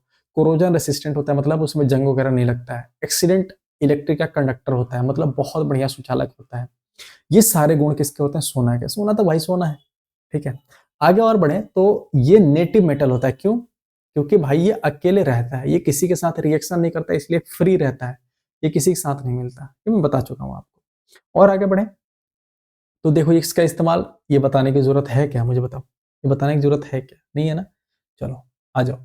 अब गोल्ड का डिस्ट्रीब्यूशन देख लो, सबसे इंपॉर्टेंट डिस्ट्रीब्यूशन। पहला नंबर ये है कि कर्नाटका के हुट्टी गोल्ड माइंस में, और हुट्टी गोल्ड माइंस कहाँ है? कोलर में। कोलर सबसे इंपॉर्टेंट है, इसी कोलर के नाम पर पड़ा है केजीएफ, कोलर गोल्ड माइंस, ठीक है। केजीएम जिसको कह रहे थे, या कोलर गोल्ड फील्ड जिसको कहते हैं, केजीएफ जिसको कहते हैं। तो ये बहुत इंपॉर्टेंट है, कई बार आपसे एग्जाम में पूछा गया है। कहाँ पर है? कर्नाटका में। इसके अलावा चित्रदुर्ग भी है। उसके अलावा आंध्र और राजस्थान में भी मिलता है, लेकिन सबसे मेन इंपॉर्टेंट कौन है? वो कर्नाटका का हुट्टी गोल्ड माइंस। ये देख सकते हो, ये सारे रीजन यहाँ लगाए हुए हैं, फोटो में देख लेना इत्मीनान से। चलो और आगे बढ़ जाते हैं। तो गोल्ड के बारे में कभी करोड़ नहीं करते, बातें बताती, और ये उतना इंपॉर्टेंट नहीं है, इसको छोड़ सकते हो तुम्हारे एग्जाम पर्सपेक्टिव से। टॉप 3 कौन कौन से हैं? चाइना 1 नंबर पे, रशिया दूसरे पे, ऑस्ट्रेलिया तीसरे पर है। हाँ, ठीक है। इंडिया जो है वो काफी अभी जो है कम प्रोड्यूस कर रहा है, तो हम टॉप 10 प्रोड्यूसर में भी नहीं आते हैं, ये भी इंपॉर्टेंट नहीं है, छोड़ सकते हो। अब आते हैं सबसे मोस्ट इंपॉर्टेंट पर, वो है कोयला। कोयला एक तरीके का क्या है? फॉसिल फ्यूल है। फॉसिल फ्यूल यानी ईंधन है, जीवाश्म ईंधन है, ठीक है। जीवाश्म ईंधन क्या होता है? कई साल, लाखों साल तक, ठीक है, जीव जंतु, पेड़ पौधे मरने के बाद, खत्म होने के बाद जमीन के अंदर धसे धसे, उस पर लेयर बनता गया, दबते गए दबते गए दबते गए दबते गए, उस पर टेम्परेचर पड़ा, प्रेशर पड़ा, ठीक है। तो उसके बाद वो क्या हो गए? वो धीरे धीरे धीरे धीरे वो सड़ करके, गल करके बिल्कुल ईंधन का रूप ले लिए, जो रूप में बदल गए लाखों साल पड़ने के बाद, उसको हम ईंधन कहते हैं। उसके अलग अलग रूप मिले हमें। जैसे एक रूप जो सॉलिड है उसको हम कोल कह देते हैं, ठीक है, काफी इंपॉर्टेंट है ये, कोल कह देते हैं। अब ये किस में इस्तेमाल होता है? ईंधन के तौर पर इस्तेमाल होता है कई सारे जगहों पे, तुम्हें पता ही है, स्टील के काम में, सीमेंट फैक्ट्री में, कई जगह पे इस्तेमाल होता है। जैसे थर्मल पावर जनरेशन में जो बिजली उत्पादन करते हैं उसमें इसका इस्तेमाल होता है। स्टील की इंडस्ट्री में इस्तेमाल होता है, सीमेंट इंडस्ट्री में इस्तेमाल होता है, मिट्टी बनाने में, ईंट बनाने में, शुगर इंडस्ट्री में इस्तेमाल होता है, कई जगह पे इस्तेमाल होता है। सवाल जो पूछता है वो देखो, मेनली जो होते हैं वो 4 तरह के कोल होते हैं, सब बिटुमिनस छोड़ दो। 4 तरह के होते हैं। एक होता है एंथ्रासाइट, बिटुमिनस, लिग्नाइट और पीट। ये 4 तरह के याद रखें। एंथ्रासाइट में क्या याद रखना है? कि सबसे बेस्ट क्वालिटी का होता है, क्योंकि इसमें 80 से 95% तक कोयला कार्बन पाया जाता है, जिसमें जितना ज्यादा कार्बन पाया जाएगा वो उतना ज्यादा अच्छा कोयला माना जाता है। तो इसमें सबसे ज्यादा कार्बन पाया जाता है। दूसरा ये है मॉइस्चर, यानी नमी सबसे कम होती है। तो जिसमें नमी सबसे कम और कार्बन सबसे ज्यादा, सबसे बेस्ट होता है। इसीलिए सबसे ज्यादा काला भी होता है और सबसे हार्ड भी होता है। ठीक है, तो बेस्ट क्वालिटी का कोयला कौन होता है? एंथ्रासाइट। उससे कम बेस्ट कौन होता है? वो होता है बिटुमिनस। इसमें कार्बन का कंटेंट इससे कम होता है, ये भी थोड़ा इससे कम होता है। ठीक है, बाकी लिग्नाइट में थोड़ा कम होता है और पीट में सबसे कम होता है, इतना ही ध्यान रखना है। पीट सबसे लो क्वालिटी का कोयला होता है। ठीक है, अब आप देख सकते हैं ये पैटर्न लगाया हुआ है, पैटर्न यहाँ पर अच्छे तरीके से लिखा है। जैसे कार्बन का कंटेंट सबसे ज्यादा, मॉइस्चर सबसे, नमी सबसे कम, तो क्वालिटी सबसे बढ़िया। यहाँ पर लगा हुआ है सबसे बढ़िया क्वालिटी का कौन सा होता है? एंथ्रासाइट, फिर होता है बिटुमिनस, फिर होता है ए सबसे पहले, बी उसके बाद, फिर कौन सा होता है? सब बिटुमिनस नहीं इंपॉर्टेंट है, लिग्नाइट और पीट। पीट जो होता है ये काफी इंपॉर्टेंट है। क्यों? क्योंकि ये एक सबसे पुअर क्वालिटी का होता है कोयला। इंडिया की अगर हम बात कर लें तो सबसे ज्यादा बिटुमिनस और लिग्नाइट कोयल हमारे यहाँ इस्तेमाल होता है। ठीक है, क्योंकि इसको ये आसानी से मिल भी जाता है बिटुमिनस, और इजिली इसको हम निकाल भी लेते हैं। चलो, पीट को हम ट्रू कोयला नहीं कहते हैं, और भारत में सबसे ज्यादा 80% जो है वो बिटुमिनस ही पाया जाता है, इसलिए आसानी से हम उसको निकाल लेते हैं। अब देखो कोयले का डिस्ट्रीब्यूशन देख लेते हैं। कोयले का जो मेन डिस्ट्रीब्यूशन है वो है दामोदर वैली में। दामोदर वैली मतलब दामोदर घाटी में। दामोदर घाटी कहाँ पड़ जाता है सर? ये झारखंड और वेस्ट बंगाल वाले पास पड़ता है। दामोदर नदी वहां से होकर के गुजरती है। दामोदर नदी को हम बंगाल का शोक भी कहते हैं। ठीक है, तो दामोदर वैली, दामोदर नदी के कारण जो घाट बनता है उसको दामोदर घाट कहते हैं। वहां पर कुछ मेन मेन जगह, जैसे झरिया, रानीगंज, बोकारो, इसी रानीगंज पर फिल्म आई थी। और झरिया पता नहीं 1 लाख बार तुम्हारे एग्जाम में पूछा गया है। तो झरिया, रानीगंज, बोकारो, ये 3 साइड रट जाना, ये 3 साइड भूलना ही नहीं है। झरिया, रानीगंज, बोकारो। झरिया सबसे इंपॉर्टेंट है इसलिए क्योंकि वो सबसे बड़ा कोयला का फील्ड है। ठीक है, दूसरा नंबर जो एरिया आता है वो आता है महानदी तालचेर वाला। ये कहाँ पड़ता है सर? तो उड़ीसा छत्तीसगढ़ वाले एरिया में पड़ता है, तालचेर वाले एरिया। गोदावरी बेसिन, गोदावरी नदी के आसपास वाला एरिया, जैसे तेलंगाना, आंध्र प्रदेश, उड़ीसा वाला, वहां पर आता है सिंगरेरी नाम का कोयला फील्ड। अब नीचे आ जाए और थोड़ा और देखें तो वर्धा गोदावरी, ये कहाँ पड़ता है? गोवा, कर्नाटका, महाराष्ट्र, गोवा, कर्नाटका वाले एरिया में। जैसे चंद, वर्धा, कंपटी, ठीक है, कमटी, बंदूर, ये सब कहाँ पर पड़ते हैं? महाराष्ट्र में पड़ते हैं। ये सब कोयले का भंडार है। ठीक है, इसके अलावा कुछ और इंपॉर्टेंट है, जैसे सिंगरौली मिलता है मध्य प्रदेश में, यहाँ भी कोयले का भंडार है। कोरबा छत्तीसगढ़ में, तालचेर, रामपुर उड़ीसा में, ये सब कोयले का भंडार है। ठीक है, मेजर कोयला प्रोड्यूसिंग स्टेट कौन है? झारखंड, उड़ीसा, छत्तीसगढ़, वेस्ट बंगाल, तेलंगाना, ये सारे। और आगे बढ़े तो देखते हैं कि इंडिया का कोयला डिस्ट्रीब्यूशन बराबर नहीं, अलग अलग है। आप देख सकते हो, जैसे ये जो डार्क कलर का आपको दिख रहा होगा, डार्क ग्रे कलर का, ये है बिटुमिनस कोयले का भंडार। ठीक है, जो थोड़ा लाइट दिख रहा होगा ये वाला, ये है लिग्नाइट कोयले का। और जो ऐसे लाइनिंग वाला दिख रहा होगा, बहुत कम मिलेगा लाइनिंग वाला, वो है एंथ्रासाइट। तो सबसे ज्यादा आप देख सकते हो बिटुमिनस कोयला हमारे पास है, फिर है लिग्नाइट और सबसे कम एंथ्रासाइट। और ये है बेल्ट, आप देख सकते हो ये काले कलर का जो दिख रहा है, ये पूरा का पूरा कोयले का भंडार है हमारे पास। सारी जगहों के नाम लिखे हुए आपको मैंने ऑलरेडी बता दिया। अच्छा, अब उन जगहों को हमने स्टेट वाइज भी बांट दिया है। जैसे झारखंड में कौन कौन सा था? झरिया, बोकारो, धनबाद, गिरिडीह, रामगढ़, ये सारी मैंने बता दी थी। वेस्ट बंगाल में कौन है? रानीगंज, बर्धमान, बांकुड़ा, ये सारे सारे। ठीक है, पूछा जाता है रानीगंज कौन से स्टेट में पड़ जाता है, या झरिया कौन से स्टेट में पड़ जाता है, तो आप बता सकते हो। उड़ीसा में कौन पड़ता है? तालचेर और ये वाला एरिया बता चुका हूँ। छत्तीसगढ़ में कोरबा, रायगढ़, सरगुजा। तेलंगाना में सिंगरेनी। महाराष्ट्र में कौन सा? वर्धा वाला। मध्य प्रदेश में सतपुड़ा, दामो, कटनी वाला रीजन। असम में माइनर कोल फील्ड है। ठीक है, जम्मू कश्मीर में एक रीजन है कालाकोट, वहां भी ये पाया जाता है। उसके अलावा अगर हम बात करें तो इसको हम भारत के बिजली उत्पादन की रीढ़ कहते हैं। किसको? कोयले को, क्योंकि बहुत इंपॉर्टेंट है। इसके कारण इस्पात की फैक्ट्रियां, सीमेंट की फैक्ट्रियां, भारी उद्योग, ये सब उसी पर टिके हुए हैं। घरेलू ईंधन भी कई जगह पर इस पर आश्रित है। ठीक है, और एक इंपॉर्टेंट यहां से एक क्वेश्चन पूछा गया है, देख लो। टर्शियरी कोयला या चतुर्थ कोयला जिसको कहते हैं हम, ठीक है, या तृतीयक कोयला जिसको हम कह देते हैं, तृतीयक कोयला। तो तृतीयक कोयला या टर्शियरी कोयला जो होता है वो कहाँ पाया जाता है? तो मेनली नॉर्थ ईस्ट में पाया जाता है, ध्यान रखना है। टर्शियरी कोयला इसको क्यों कहते हैं? हमने जब पीरियड पढ़ा था, मैंने बताया था, जब आप डेट को बांटे को याद आ रहा है, एरा, यून, इपोक, पीरियड, एजेस, ये सब चीजें मैंने बताई थी आपको। तो पीरियड जो था, जो सबसे नया वाला, लेटेस्ट वाला है, वो कौन सा है? वो है टर्शियरी वाला। तो टर्शियरी वाला जो है सबसे नया है, यानी वैसा कोयला जो टर्शियरी टाइम में बना था, यानी जो सबसे यंग कोयला है, नया कोयला है, उसको हम टर्शियरी कोयला कह देते हैं। अब वो नया कोयला कहाँ पाया जाता है सर? तो पाया जाता है नॉर्थ ईस्ट साइड में। नॉर्थ ईस्ट में भी कहाँ, तो यहाँ लिखा हुआ है, ये पूछा गया आपके एग्जाम से। असम, अरुणाचल प्रदेश, मेघालय, नागालैंड में मेनली यहाँ पर पाया जाता है। असम में भी कहाँ पाया जाता है, देखो यहाँ पर लिखा गया है, जैसे माकुम, जयपुर, नाजीरा, अरुणाचल प्रदेश में नामचिक और नामफुक, मेघालय में देवांगिरी, दरंगिरी या चिरपुंजी, उसके अलावा म्यूलंग, लंगरिनी। ठीक है, ये सारी जगह पर पाया जाता है। ठीक है, ये इंपॉर्टेंट है, बहुत इंपॉर्टेंट है। इसके अलावा जो भारत में लिग्नाइट या ब्राउन कोयला जिसको हम कह देते हैं, लिग्नाइट को ब्राउन कोयला कह देते हैं, ये कहाँ पाया जाता है, तो ये मेनली कोस्टल एरिया में पाया जाता है। कोस्टल एरिया यानी Tamil Nadu, Puducherry, Gujarat, Jammu and Kashmir, in area में काफी पाया जाता है। चलो, टॉप कोल प्रोड्यूसिंग कंट्रीज में कौन कहा जाता है, चाइना आ जाता है, इंडोनेशिया आ जाता है, भारत आ जाता है, ये भी ध्यान रखना है आपको। चलो, डिस्ट्रीब्यूशन कोयले का देख लो, जैसे यूएसए के अपलाशियन रीजन में, चाइना के शांगसी और मंगोलिया वाले पार्ट में, ठीक है, ऑस्ट्रेलिया वाले के क्वींसलैंड में, रशिया के साइबेरिया में, साउथ अफ्रीका के हाइलैंड में। उसके अलावा चाइना दुनिया का सबसे प्रोड्यूसर, बड़ा प्रोड्यूसर और कंज्यूमर भी, ये भी ध्यान रखना। अब दूसरा नंबर फ्यूल पर आ जाता है, वह पेट्रोलियम। पहले हमने देखा था कि जो जीवाश्म ईंधन सॉलिड रूप में मिला वो कोयला है। अब ये ऑयल है तो कैसा होगा, लिक्विड रूप में जो ईंधन मिला, बना तो वैसे ही होगा, जीव जंतु के मरने से लाखों लाखों करोड़ों साल दबे रहने से मिला होगा। ठीक है, लेकिन ये कैसा था, लिक्विड फॉर्म में था। तो हमने क्या करा, जो लिक्विड फॉर्म मिला, क्या हम उसको सीधा उठा करके बाइक में डाल देते हैं, नहीं। वो कैसा होता है, वो रफ होता है, उसमें कई सारे गंदगियां होती हैं, जिसको क्रूड ऑयल कह देते हैं। वो जो रफ या रॉ ऑयल हमें मिल रहा है ना, उसको हम क्रूड ऑयल कहते हैं। इसको हम रिफाइन कह देते हैं। तुम्हें पता है ना कि रिफाइनरीज बनी है पेट्रोल को रिफाइन करने के लिए, जो भी पेट्रोलियम ऑयल है उनको रिफाइन करने के लिए। तो जब क्रूड ऑयल रिफाइन होता है तब जाकर के बनता है पेट्रोलियम ऑयल जो हम इस्तेमाल करते हैं।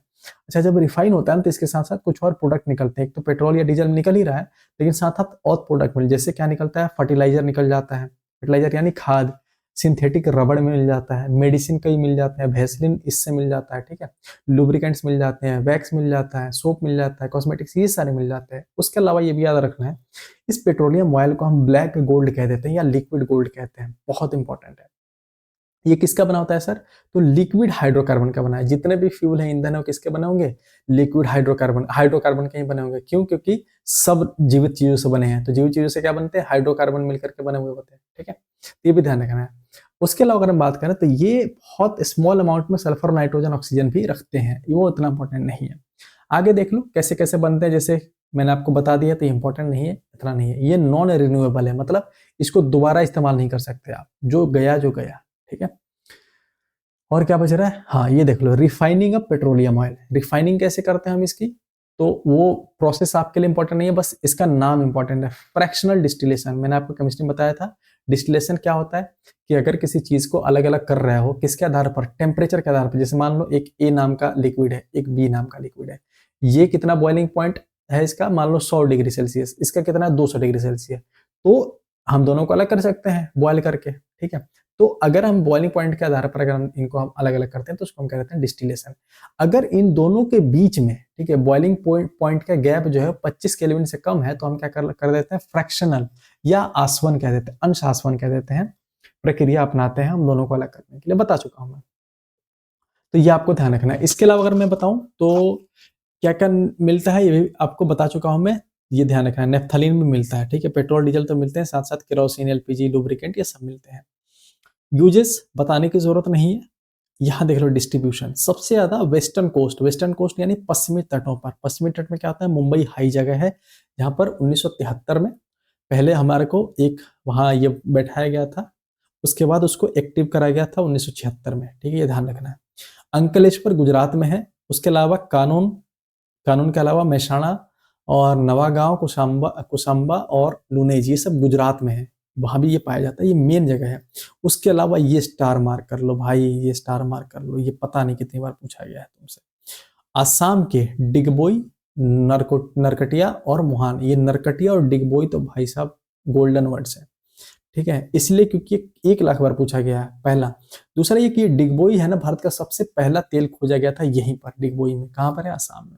उसके अलावा ईस्टर्न कोस्ट में है। ईस्टर्न कोस्ट में कृष्णा गोदावरी वाला जो रीजन है, कृष्णा और गोदावरी नदी जहां से बहती है, वो वाला रीजन भी काफी ज्यादा वहां पर मिलता है, कावेरी वाले में मिलता है। राजस्थान के बाड़मेर, जैसलमेर में मिलता है। अदर्स उतना इंपॉर्टेंट नहीं है। असम और वो मुंबई वाला जो मैंने बताया और गुजरात वाला वो इंपॉर्टेंट है, ये देख सकते हो, ये लिखा है। अच्छा, ऑयल को रिफाइन करने के लिए 2 तरह की रिफाइनरी होती हैं। ठीक है, 2 तरह की रिफाइनरी, एक को कहते हैं फील्ड बेस्ड रिफाइनरी और दूसरे को कहते हैं मार्केट बेस्ड रिफाइनरी। नाम में ही छिपा हुआ है, इसलिए मैंने लिखा नहीं। देखो फील्ड बेस्ड रिफाइनरी क्या होता है, ऐसा रिफाइनरी, ऐसे फैक्ट्री जिसको हम वहां लगाते हैं जहां पर ऑलरेडी पेट्रोलियम प्रेजेंट है, ठीक है, फील्ड में है। और मार्केट बेस वो है कि हम फील्ड फैक्ट्री वहां लगा रहे हैं जहां से मार्केट से कनेक्ट करना, मार्केट से जुड़ना आसान है। ठीक है, समझ गए बात। जैसे बरौनी जो है वो मार्केट बेस है, ये तुम्हारे एनसीईआरटी में मेंशन है। बरौनी जो है वो मार्केट बेस है और डिगबोई जो है वो फील्ड बेस है। रिफाइनरी तो ये ध्यान रखना, ये दो ही ध्यान रखने, बहुत इंपॉर्टेंट। बाकी मैंने फोटो लगा दिए हैं, बाकी ये दोनों आपको ध्यान रखना है। बरौनी कहाँ पड़ता है, बरौनी पड़ता है बिहार में और डिगबोई पड़ता है असम में।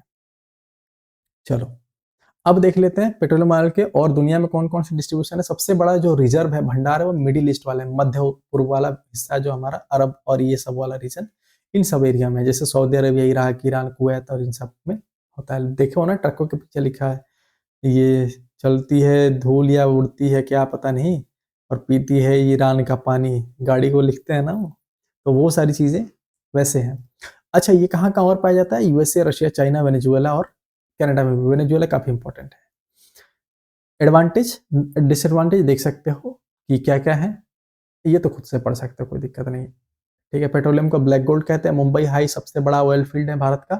Petroleum found in sedimentary rocks क्या होते हैं, इंपॉर्टेंट नहीं है, बाद में मैं देखूंगा, अभी अभी रॉक्स में पढ़ाऊंगा। मेजर रिफाइनिंग बेल्ट कौन कौन से हैं, वेस्टर्न कोस्ट में पाए जाते हैं। अच्छा, कुछ ऑर्गेनाइजेशन है जैसे ओएनजीसी, ऑयल इंडिया लिमिटेड और ओपेक, इनके बारे में जान लेते हैं। उससे पहले एक चीज देख लेना, oil and natural gas commission बनाया गया था 1956 में, बस इतना ही ध्यान रखो ताकि इस चीजों को रेगुलेट किया जा सके, मैनेज किया जा सके। ये जो इंपॉर्टेंट संस्थाएं हैं इनको भी देख लो, जैसे ओएनजीसी क्वेश्चन क्या क्या पूछा जा सकता है। पहला ये ओएनजीसी का full form oil and natural gas corporation limited, पहली बात। दूसरा, इसको कब स्थापित किया गया, तो 1956 में स्थापित किया जाता था। इसका काम क्या है कि क्रूड ऑयल और प्राकृतिक गैस की खोज व उत्खनन में महत्वपूर्ण भूमिका निभाना। दूसरा ये है कि घरेलू हाइड्रोकार्बन संसाधनों को विकसित कर देश की ऊर्जा स्वावलंबन सुनिश्चित करना। ठीक है, जो भी यहाँ पर प्रेजेंट है उनको विकास काम में लगाना या उसके लिए विकसित काम करना। ऊर्जा, ईंधन, गैस आपूर्ति के लिए उपयुक्त उत्पादन व वितरण सुनिश्चित करना। ये तीनों इसके मेन काम। इंपॉर्टेंट नहीं है, जो इंपॉर्टेंट है वो सुनो। हेडक्वार्टर इसका कहाँ है, नई दिल्ली में। करंट स्टेटस जान लो कि ये कौन सी कंपनी, ये भी क्वेश्चन पूछा जाता है। तो ये एक नवरत्ना कंपनी है। कैसी है, नवरत्ना कंपनी है। ठीक है, नवरत्ना है कि महारत्ना है ये, एक सेकंड रुकना जरा, जस्ट अ सेकंड, मुझे थोड़ा चेक करने दो। ओ एन जी सी कौन सी कंपनी है, just a second, Maharatna company है। ठीक है, तो यहाँ लिख लेना आप, ये महारत्ना कंपनी है। ठीक है, कौन सी कंपनी है, महारत्ना। ठीक है, वही मैं कहूँ महारत्ना है। ठीक है, महारत्ना कंपनी है, पहले नवरत्ना थी, ये खत्म हो चुका है, तो ध्यान रखना है, नवरत्ना नहीं है, महारत्ना है। ठीक है, चलो, तो ओएनजीसी महारत्ना कंपनी, इसके करंट सीएमडी कौन है, वो है अरुण कुमार सिंह। ठीक है, जो मुख्य अधीक्षक है, प्रबंधक है, अध्यक्ष है, कौन है, अरुण कुमार सिंह है। ठीक है, आगे बढ़े। अब ऑयल इंडिया लिमिटेड के बारे में देख लो। ऑयल इंडिया लिमिटेड कब बनाया जाता है, 1959 में। इसका हेडक्वार्टर कहाँ है, आसाम के दुलियाजन में। ठीक है, और इसका ऑब्जेक्टिव क्या है, तेल व गैस की खोज व उत्पादन के लिए महत्वपूर्ण भूमिका निभाना और ऊर्जा सुरक्षा को मजबूत करना। इसके करंट चेयरमैन कौन है, रंजीत रथ है। ठीक है, और इसको भी महारत्ना स्टेटस प्राप्त है, ओएल को। ओएल और ओएनजीसी दोनों ध्यान रखना है। ओपेक की बात कर लेते हैं, तो 1960 में ओपेक बनाया जाता है बगदाद में। ठीक है, इसका फुल फॉर्म है organization of petroleum exporting countries, जो मेन पेट्रोल एक्सपोर्ट करने वाले देश है ना, उनका मिल करके एक संगठन बनाई है। बाद में इसका हेडक्वार्टर बगदाद से हटा करके 1965 में वियना में शिफ्ट किया गया। वियना कहाँ है, ऑस्ट्रिया की राजधानी होती है वियना। ओरिजिनल फाउंडर कौन कौन से हैं, Iran, Iraq, Kuwait, Saudi Arabia और वेनेजुएला, ये 5 हैं। ठीक है, ये 5 है। चलो, और क्या है, हाँ, यहाँ देखो। और इसके अलावा टोटल 13 मेंबर हैं जो कि ओपेक में आते हैं, ये आप देख सकते हो। Algeria, Angola, Republic of Congo, Equatorial Guinea, Gabon और Iran, Iraq, Kuwait, Libya, Nigeria, Saudi Arabia, UAE और वेनेजुएला, ये सारे के सारे देश आ जाते हैं। अब आते हैं नेचुरल गैस के बारे में जानते हैं। नेचुरल गैस की अगर हम बात करें तो प्राकृतिक गैस क्या होती है। हमने पहले देखा कोल कि वो भी क्या था, जीवाश्म ईंधन था। फिर देखा हमने पेट्रोलियम ऑयल, वो भी क्या था, जीवाश्म ईंधन था। कोल कैसा था, सॉलिड था। जीवाश्म ईंधन कैसा, ये पेट्रोलियम ऑयल कैसा था, लिक्विड था। अब ये तीसरा नंबर पाया जाता है जो जीवाश्म ईंधन, ये कैसा होता है, ये गैस होता है, जिसको हम नेचुरल गैस कह देते हैं। ये नेचुरली पाया जाता है। ये भी किसका बना होगा, गैसियस हाइड्रोकार्बन का बना होगा, ठीक है, कार्बन हाइड्रोजन का। मेन कंपोनेंट ये 1 लाख बार आपसे एग्जाम में पूछा गया, इसका मेन कंपोनेंट कौन है, वो है मीथेन। और ये इसलिए इंपॉर्टेंट है, इसलिए जरूरी है क्योंकि ये क्लीनेस्ट फॉसिल फ्यूल देता है, सबसे स्वच्छ जीवाश्म ईंधन देता है। कौन, आपका नेचुरल गैस। मेन कंपोनेंट आपको ध्यान में रखना है मीथेन। इसके अलावा इथेन और प्रोपेन भी पाया जाता है बहुत कम अमाउंट में, और थोड़ा सा carbon dioxide, nitrogen, hydrogen sulphide भी पाया जाता है। फॉर्मेशन जरूरी नहीं है, मैं बता चुका हूँ, बस वही है। इस्तेमाल कहाँ कहाँ होता है, जैसे डोमेस्टिक फ्यूल में, घर के घरेलू ईंधन में पीएनजी इस्तेमाल होता है। ट्रांसपोर्ट में सीएनजी इस्तेमाल होता है। पावर जनरेशन में, बिजली उत्पादन में इस्तेमाल होता है। फर्टिलाइजर में इस्तेमाल होता है। पेट्रोकेमिकल में, एलपीजी में इस्तेमाल होता है। सीएनजी पीएनजी तुम पता है कि पॉल्यूशन को कम करने के लिए इस्तेमाल करते हैं, क्योंकि नेचुरल गैस में क्या होता है, पॉल्यूशन कम होता है, कार्बन डाइऑक्साइड कम निकालता है। मेन डिस्ट्रीब्यूशन कहाँ है, वेस्टर्न ऑफशोर में। वेस्टर्न ऑफशोर कहाँ है, मुंबई हाई एरिया, ठीक है, सबसे ज्यादा मुंबई हाई वाले एरिया में। उसके अलावा कैम्बे बेसिन है, उसके पास में पाया जाता है। पूर्वी क्षेत्र की बात करें, प्रमुख गैस क्षेत्र सबसे बड़ा तो ये मुंबई वाला एरिया है, ठीक है। पूर्वी क्षेत्र में कौन है, कृष्ण गोदावरी वाला रीजन, ये नया नया खोजा गया है, नया नया में ये काफी एक्टिव है। उसके अलावा असम का दिग्बोई और दुलियाजन त्रिपुरा। दिग्बोई और वो तो बहुत इंपॉर्टेंट है जब फ्यूल की बात आएगी या फॉसिल फ्यूल की बात आएगी तो। उसके अलावा राजस्थान का बाड़मेर, जैसलमेर, और बाकी उतनी इंपॉर्टेंट नहीं। केजी बेसिन का मतलब क्या है, कृष्ण गोदावरी बेसिन, जो कि भारत का सबसे मेजर नेचुरल गैस कंट्रीब्यूटर है। अब नेचुरल गैस कंट्रीब्यूटर में इसको कहाँ कहाँ इस्तेमाल किया जाता है, पावर प्लांट्स में। ये सारे उतने इंपॉर्टेंट नहीं है, इसको आप छोड़ सकते हो। और आगे देखो, मेजर प्रोड्यूसर कौन है, यूएसए, रसिया, चाइना, ईरान, कतर, ठीक है। मिडिल ईस्ट भी काफी ज्यादा इसको सबसे बड़ा क्या है, एक्सपोर्ट करने वाला वो है रीजन या जगह। एडवांटेज, क्लीन देन कोल और ऑयल, उन दोनों से साफ होता है। कैलोरीफिक वैली, मतलब ऊर्जा काफी ज्यादा होती है इसकी। इसके अलावा कार्बन डाइऑक्साइड, सल्फर डाइऑक्साइड काफी कम होता है इसमें। नॉन रिन्यूएबल होता है, ये नुकसान है, काफी महंगा होता है। और मीथेन लीक हो जाए तो ग्रीन हाउस गैस भी बन सकता है, ये भी नुकसान है। चलो, नेचुरल गैस के बारे में ये देख सकते हो। सीएनजी का फुल फॉर्म भी पूछ सकता है तुमसे, तो कंप्रेस्ड नेचुरल, जो भी तुमसे पूछ सकता है ना मेरे भाई, मेरे दोस्त, मेरे लाडलो, सब कुछ लिख दिया है मैंने। तो सीएनजी कंप्रेस्ड नेचुरल गैस होता है, पीएनजी पाइप नेचुरल गैस होता है, एलएनजी लिक्विफाइड नेचुरल गैस होता है। लिक्विफाइड नेचुरल गैस क्या होता है बताओ, गैस ऐसा जिसको इतना टेम्परेचर पर -162 डिग्री सेल्सियस पर ठंडा करोगे तो क्या हो जाएगा, लिक्विड बन जाएगा, इसलिए उसको लिक्विफाइड या द्रवीकृत प्राकृतिक गैस कह देते हैं। ठीक है, ये सारी बातें हो गई। आगे बढ़ जाते हैं। पेट्रोलियम और कहाँ कहाँ सबसे मेजर कहाँ है, मिडिल ईस्ट में, और रशिया में है, यूएसए में है, साउथ अफ्रीका, ये सारी जगह पर, साउथ अमेरिका और अफ्रीका में है। अब आ जाते हैं यूरेनियम पर। यूरेनियम क्या है, एक तरीके का रेडियो एक्टिव हैवी मेटल है, और ये भी ऊर्जा का काफी बड़ा स्रोत है। कैसे ऊर्जा का, न्यूक्लियर ऊर्जा का, नाभिकीय ऊर्जा का, ठीक है। और इसका जो है ये किस फॉर्म में पाया जाता है, दो अलग अलग ऑक्सीडेशन स्टेट में पाया जाता है। ऑक्सीडेशन स्टेट मैंने केमिस्ट्री में करा दिया है, तो अब यहाँ मत कहना मेरे से कराने के लिए। तो ऑक्सीडेशन स्टेट एक तो 4 वाला +4 चार्ज होगा और एक +6 चार्ज होगा, तो ये 2 फॉर्म में पाया जाता है, ठीक है। और ये क्या बनाता है, न्यूक्लियर फ्यूल यानी नाभिकीय ईंधन बनाने के काम आता है। बहुत पावरफुल होता है। जैसे न्यूक्लियर फ्यूल इसलिए पावरफुल है, तुम इतना अंदाजा लगा लो कि 1 ग्राम यूरेनियम इतना एनर्जी दे सकता है जितना एक मतलब 10 लाख या कुछ ऐसा है कि उतना ग्राम मिल करके कोयला देगा, उतना ये 1 ग्राम में दे देगा। सोचो कितना पावरफुल है, ठीक है। यूरेनियम, थोरियम दोनों इंपॉर्टेंट होते हैं, दोनों न्यूक्लियर एनर्जी बनाने में काम आते हैं। इसके अलावा यूजेस क्या क्या है देख लो, कि न्यूक्लियर पावर जनरेशन, जो परमाणु ऊर्जा उत्पादन होता है जिससे हम बिजली बनाते हैं, और उन सब में काम आता है। सबमरीन में, शिप्स में, नेवल प्रपल्शन में इनमें काम आता है। रिसर्च में इन सब में काम आता है, अनुसंधान वगैरह बनाने में काम आता है, ठीक है। और देखो डिस्ट्रीब्यूशन काफी इंपॉर्टेंट। डिस्ट्रीब्यूशन में क्या क्या है, सबसे मैंने धारवाड़ वाला एरिया, धारवाड़ कौन है, नीचे वाला, ठीक है। तो उसके अलावा सिंहभूम बेल्ट, सिंहभूम बेल्ट कहाँ पड़ता है, झारखंड में। झारखंड में भी कहा, जादूगोड़ा बहुत इंपॉर्टेंट है, कई बार पूछा गया है। जादूगोड़ा यूरेनियम के लिए काफी मशहूर है, क्योंकि वहाँ डंपिंग करते हैं। कभी जाके आज जाना, यूट्यूब पर सर्च करना जादूगोड़ा का डॉक्यूमेंट्री, और वहां तुम देख करके हिल जाओगे कि क्या हालात है वहाँ के लोगों के। क्योंकि यूरेनियम इतना खतरनाक होता है कि लोग, पूरा जनरेशन ही म्यूटेशन हो गया और वो पैरालाइज हो रहे हैं, ठीक है। और कई सारी दिक्कतें उसमें आ रही हैं, जो मैंने बायोलॉजी में तुम्हें पढ़ाई थी, ठीक है। क्रोमोजोमल डिसऑर्डर्स उनमें देखने को मिल रहा है। अब देखो यहाँ तुरामदी, और ये सारे उतने इंपॉर्टेंट नहीं है, जादूगोड़ा बहुत इंपॉर्टेंट है, ठीक है। और ये सिंहभूम वाला एरिया सबसे पुराना यूरेनियम माइंस है भारत का। उसके अलावा तुम्मलपाले, तुम्मलपाले कडप्पा बेल्ट कहाँ है, आंध्र प्रदेश में, ये भी काफी ज्यादा इंपॉर्टेंट है। राजस्थान में अलवर, उदयपुर, ठीक है, झुंझुनू, वहां पर भी पाया जाता है। कर्नाटका और बाकी जगह पर भी पाया जाता है। यूरेनियम हेवी रेडियोएक्टिव मेटल है, ये बता चुका हूं मैं। मेजर इंडियन साइट्स बता दिया मैंने कि सिंहभूम और ये वाला एरिया है, ये 2 साइट्स तो बहुत इंपॉर्टेंट है। इसके अलावा बात करें तो ये नॉन रिन्यूएबल ये भी होता है, इसको अनविनिक्रियन जिसको कह देते हैं। और उसके अलावा और कौन-कौन सी जगह है, जैसे छत्तीसगढ़ का दुर्ग एरिया और महाराष्ट्र का बंदारा एरिया, हिमाचल प्रदेश का कुल्लू एरिया, यहाँ पर भी पाया जाता है। उसके अलावा बात करें दुनिया में तो टॉप 3 कौन है, कजाकिस्तान, कनाडा और ऑस्ट्रेलिया। यूरेनियम डिस्ट्रीब्यूशन कहाँ-कहाँ पर है, ऑस्ट्रेलिया, कजाकिस्तान, कनाडा और रशिया, इन सब जगहों पर भी है। भारत में देख सकते हो मेन साइट कहाँ-कहाँ है, ये मैंने फोटो भी लगा दिया, तो आराम से देख लेना। चलो, न्यूक्लियर पावर प्लांट से भी क्वेश्चन पूछ रहे थे। देखो, न्यूक्लियर पावर प्लांट वो पावर प्लांट होते हैं जहां पर तुम्हें पता है कि क्या करते हैं, यूरेनियम न्यूक्लियर फिजन करता है। न्यूक्लियर फिजन यानी टूटता है, टूटता है, टूट करके क्या बनाएगा, अलग अलग न्यूक्लियस बनाएगा, उससे क्या हो जाएगा, इसको एनर्जी मिलेगी। हम बहुत डिटेल में बात कर चुके हैं। तो इसके लिए तुम खुले में तो बना नहीं सकते, उसके लिए बड़े बड़े प्लांट, बड़ी बड़ी फैक्ट्रीज लगाई जाती है। उन प्लांट को हम कहते हैं न्यूक्लियर पावर प्लांट या परमाणु ऊर्जा संयंत्र। भारत में 7 ऐसे बहुत बड़े बड़े प्लांट हैं जो सबसे इंपॉर्टेंट हैं।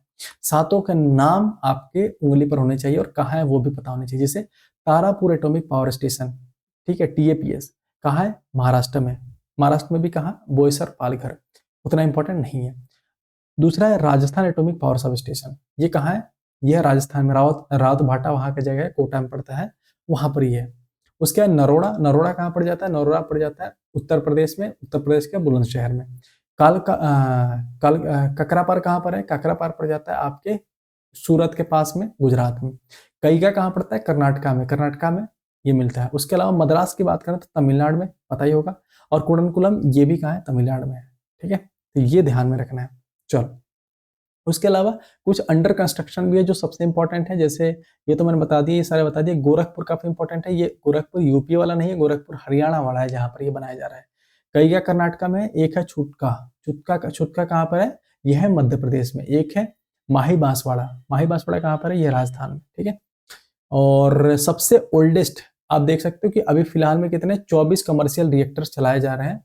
अलग अलग रिएक्टर्स वो हैं बड़े बड़े, उनके बारे में जानना जरूरी नहीं, इसलिए मैंने नहीं लिखा है, ठीक है। जिनमें क्या कर सकते हैं, आप रिएक्ट करा रहे हो, ठीक है, यही सारा पूरा प्रक्रिया करा रहा है, इसीलिए उसको रिएक्टर नाम देते हैं। और इस जगह कौन से हैं, 7 जगह है वो मेन में, सातों आपको ध्यान में रखना है। इनका संचालन कौन करता है, एनपीसीआईएल। एनपीसीआईएल का फुल फॉर्म क्या होता है, किस ईयर में बना था, ये मुझे आप कमेंट सेक्शन में बताना, तब तो मुझे पता लगेगा यहाँ तक आप मेरे साथ हो।